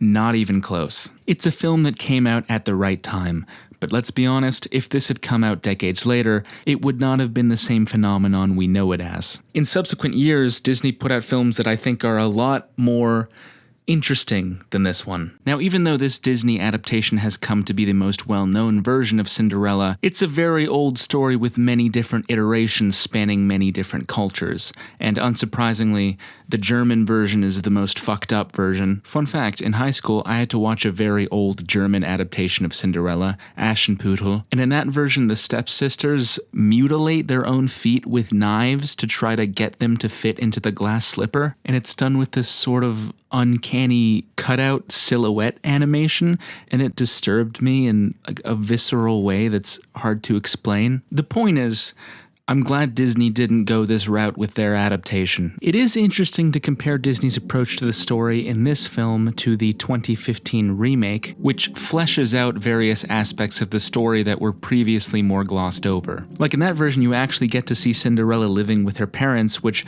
really makes it feel more tragic when her life gets hijacked by her stepmother and creates a clear contrast between how her life used to be and how it is now. She gets more screen time and chemistry with the prince. There's also more attention given to her relationship with her stepmother and stepsisters. In the 1950 movie, she doesn't actually interact with them until 20 minutes into the movie. Mother! You did it. You did it on purpose. Al, what did you do?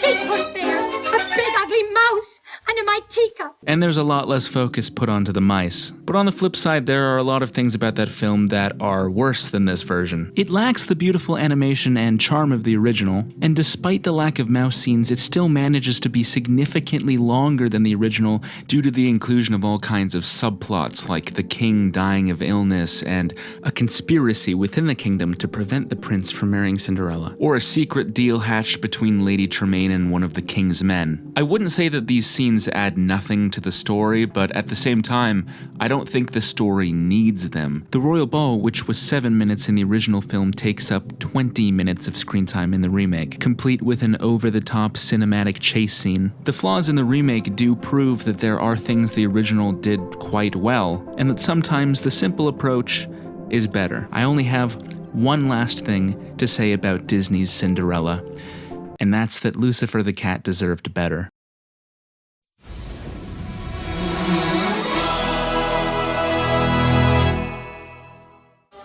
pet's address is the finest in Paris? Which pets possess the longest pedigree? What if cats had money? Lots of it.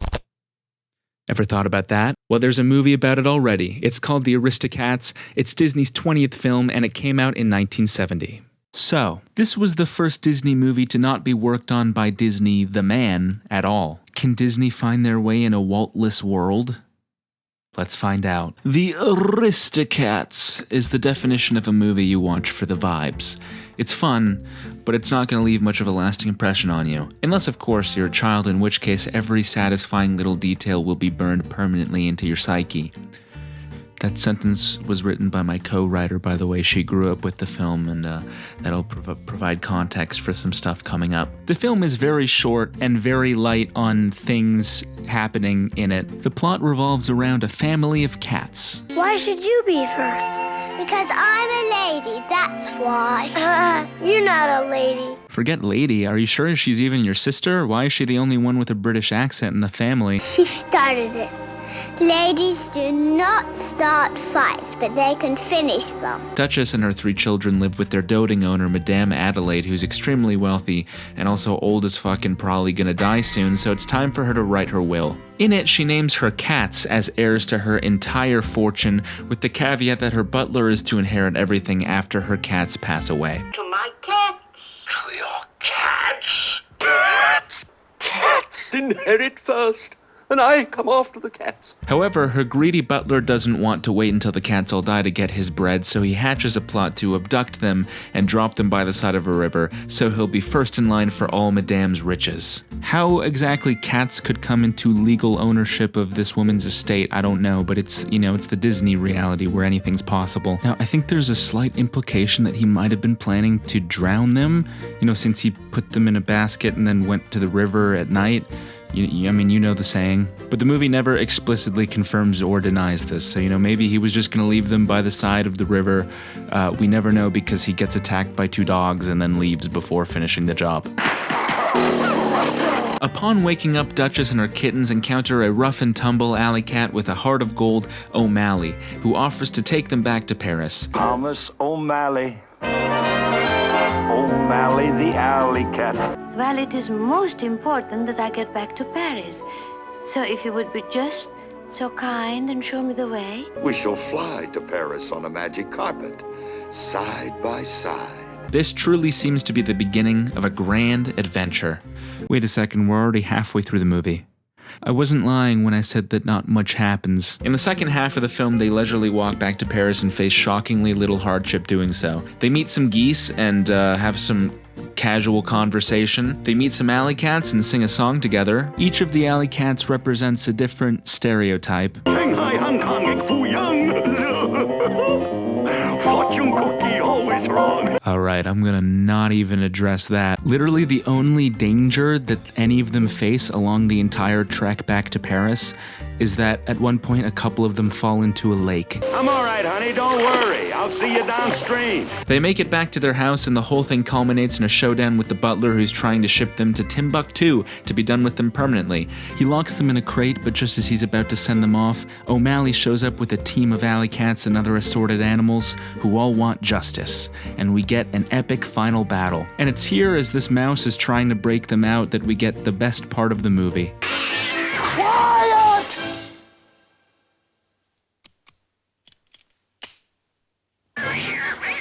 Take notes, modern Disney, that's how to do surreal humor. So of course the cats win, the butler ends up being shipped off to Timbuktu, and O'Malley moves in with them. Ad astra, per aspera. Now let's talk about the butler for a moment. He's the least intimidating Disney villain of all time. He's portrayed as a bumbling fool who has no idea what he's doing. Nice doggy, he'll roll over play dead.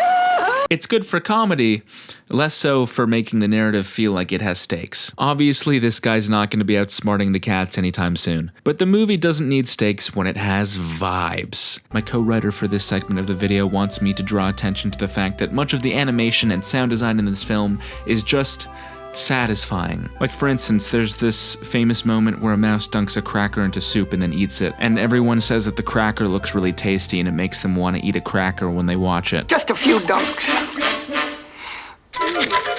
Ooh, very good. I mean, it kind of makes me want to eat a cracker. And she also pointed me to this moment when we are introduced to the geese characters and they're walking in time with the music, and the music's all like bum bum bum bum bum bum bum bum bum bum bum bum bum bum bum bum bum bum bum. And then there's a lot of scenes that you would expect to have music but don't, and in its place is really good sound design.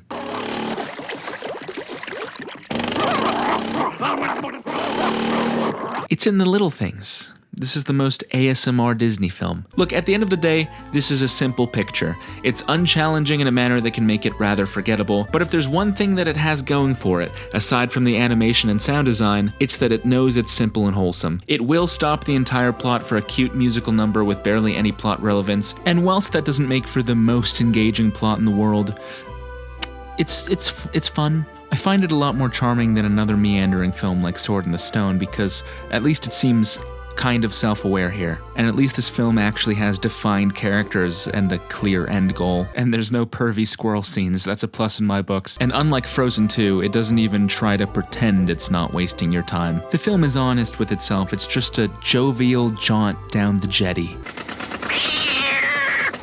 The Aristocats is not for everyone, and if you don't like cute cat shenanigans, you probably won't like it that much. But if you're open to a fun romp with great animation and delicious crackers, it's fine. And for those whom this movie does appeal, especially my co-writer, it will carve out a definitive spot in your brain soundboard, and it will stay there. True. True.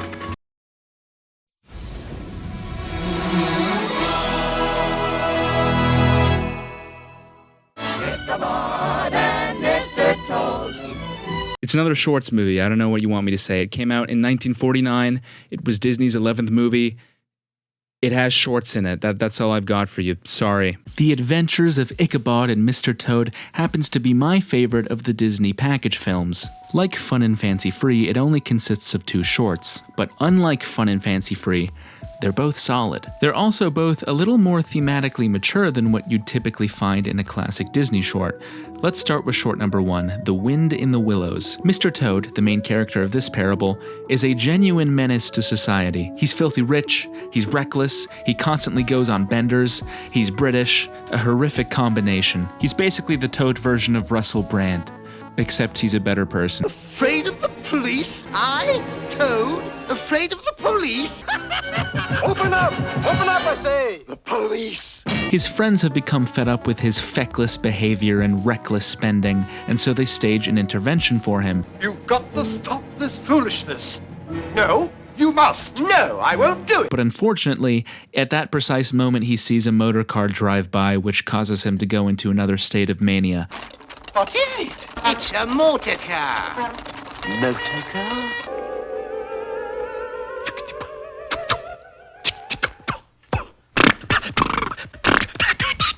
My man is tweaking out so hard that he just accidentally invented beatboxing.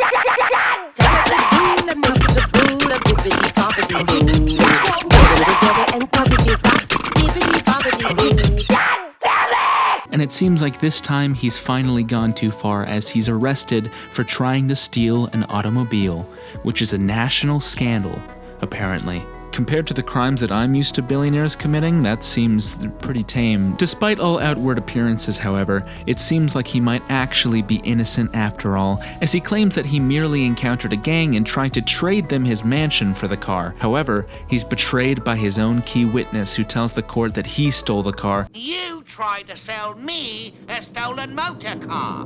Let's deliver a lie, you monkey-faced little rumpot! Causing him to be courted off to prison. That's right, Mr. Toad has been framed. We then jump forward a few months to see that an incarcerated Mr. Toad has atoned for his wild behavior, vowing to never give in to his temptations again. Never, never again would he give way to those mad, foolish manias that had brought him to this sorry end.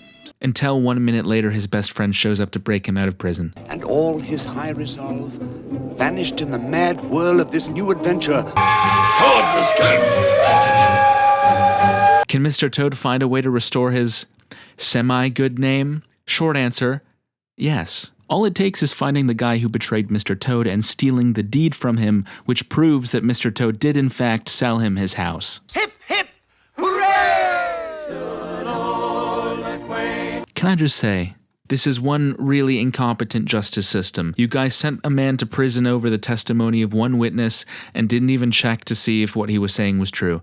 Guys, you can just go to Mr. Toad's house and see who's living there now. I'm going to assume that this has to be the same jury that acquitted OJ. So, after all this, does Mr. Toad learn his lesson about going on crazy psychotic property damage benders? Nope. To the new Toad!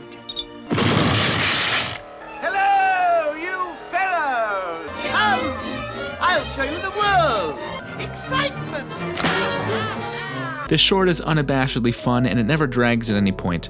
The fight for Mr. Toad's deed is so well conceptualized it feels like it belongs in a more well-known Disney movie. The short may not have as clear of a moral teaching as many other Disney shorts, being that the main character doesn't actually make an effort to improve himself at all, but that doesn't mean the short isn't entertaining. Arguably, it makes the short more interesting than one with your run-of-the-mill goody two-shoes main character. The next short, The Legend of Sleepy Hollow, also has an unconventional protagonist. We follow Ichabod, a schoolmaster, as he settles into a new town. And as we quickly learn, despite all outward appearances, this guy fucks. Who's the town's latest man? Gets around like nobody can. For some reason, despite the fact that he's a scrawny, nerdy schoolteacher and a target of ridicule amongst the town's men, every female within a mile's radius is infatuated with him. Boom, boom, boom, boom, boom. Like I said, this guy fucks. And you know the most baller thing about this guy? He doesn't even sleep with these women because he wants to. He just wants the food that they cook for him. He's just hungry. He's just doing it because he's hungry. For it behooved him to keep on good terms with his pupils, especially if their mothers happen to be good cooks. Doing your mom! Imagine having this guy as your teacher and knowing every day that he's doing your mom. That's just insulting. But one day a beautiful woman named Katrina comes to town who Ichabod actually wants to get with, not just because of food. But in pursuit of this woman, he quickly finds himself in conflict with the local Chad. Yeah, the whole burly man fights with scrawny man for lady is a common trope in old animation. However, Katrina, unlike Lulu Bear, who actually loved Bongo, has absolutely no convictions whatsoever. She will just willingly go with whoever grabs her. 1 second she's dancing with one guy, then another guy punches him out of the way and takes her, and she is completely chill with that. This woman gives zero shits. For what it's worth, which likely isn't much, Ichabod seems to be winning the fight for her affections, which humiliates the Chad. So as revenge, he tells Ichabod a scary story about a headless horseman who lives in the forest and comes out at night. I went to school to have a midnight jamboree. The headless horseman, he's the worst. Then Ichabod mounts his horse to ride home and passes through the forest, and you'll never guess what happens next. The headless horseman shows up and reaps his scrawny ass. And it genuinely seems as if this is where Ichabod meets his fate. It's quite dark. Next morning, Ichabod's hat was found. So dark that the movie makes his fate ambiguous by suggesting he may have just actually moved away. Now, rumors persisted that Ichabod was still alive, married to a wealthy widow in a distant county. But of course, the good Dutch settlers refused to believe such nonsense, for they knew the schoolmaster had been spirited away by the headless horseman. Now, it could be argued that the first 2/3 of the short are kind of disconnected from the extended chase sequence that is the final third. But to say that would be missing the clear implication that the headless horseman was likely the Chad, enacting his devious plan to chase Ichabod out of town so that he could marry Katrina. And while you may say, that's not possible, we clearly saw that the headless horseman had no head. How could the Chad have faked that? Well, one could assume that what we see in this chase sequence is just Ichabod's interpretation of events, twisted by fear. You see, this short is deeper than you give it credit for. Of the two shorts this film has to offer, I do prefer the first, but I'd be darned if I don't admit admit the second one is still a fun watch and has some stunningly creative animation to boot. And though it's not perfect, this is the only Disney package film where I can technically say that I like 100% of its shorts, and I'm glad we finally reached that milestone because there are no more shorts compilation movies for me to talk about. Only proper movies from here on out. Woo! Alright, we're more or less halfway through the films now. How you doing, Walt? You want to keep going? You do? Alright, that's great. Me too. It's just... I'm gonna be honest with you, man. I could do with like a short little break. Like just a teeny break. And then I'll get right back to it. It is a lot of work, to be frank, and I would appreciate it. Walter? Okay, I take it back. We can keep going. I was just joking. Okay, listen, Walt, please don't be angry. I'll do it. I'll go right back to it. I swear. Okay, I won't be lazy. I promise. I will keep the thing going. What's this? Push to take a break. P.S. It worked out great for me. So that means I have permission to take a break then?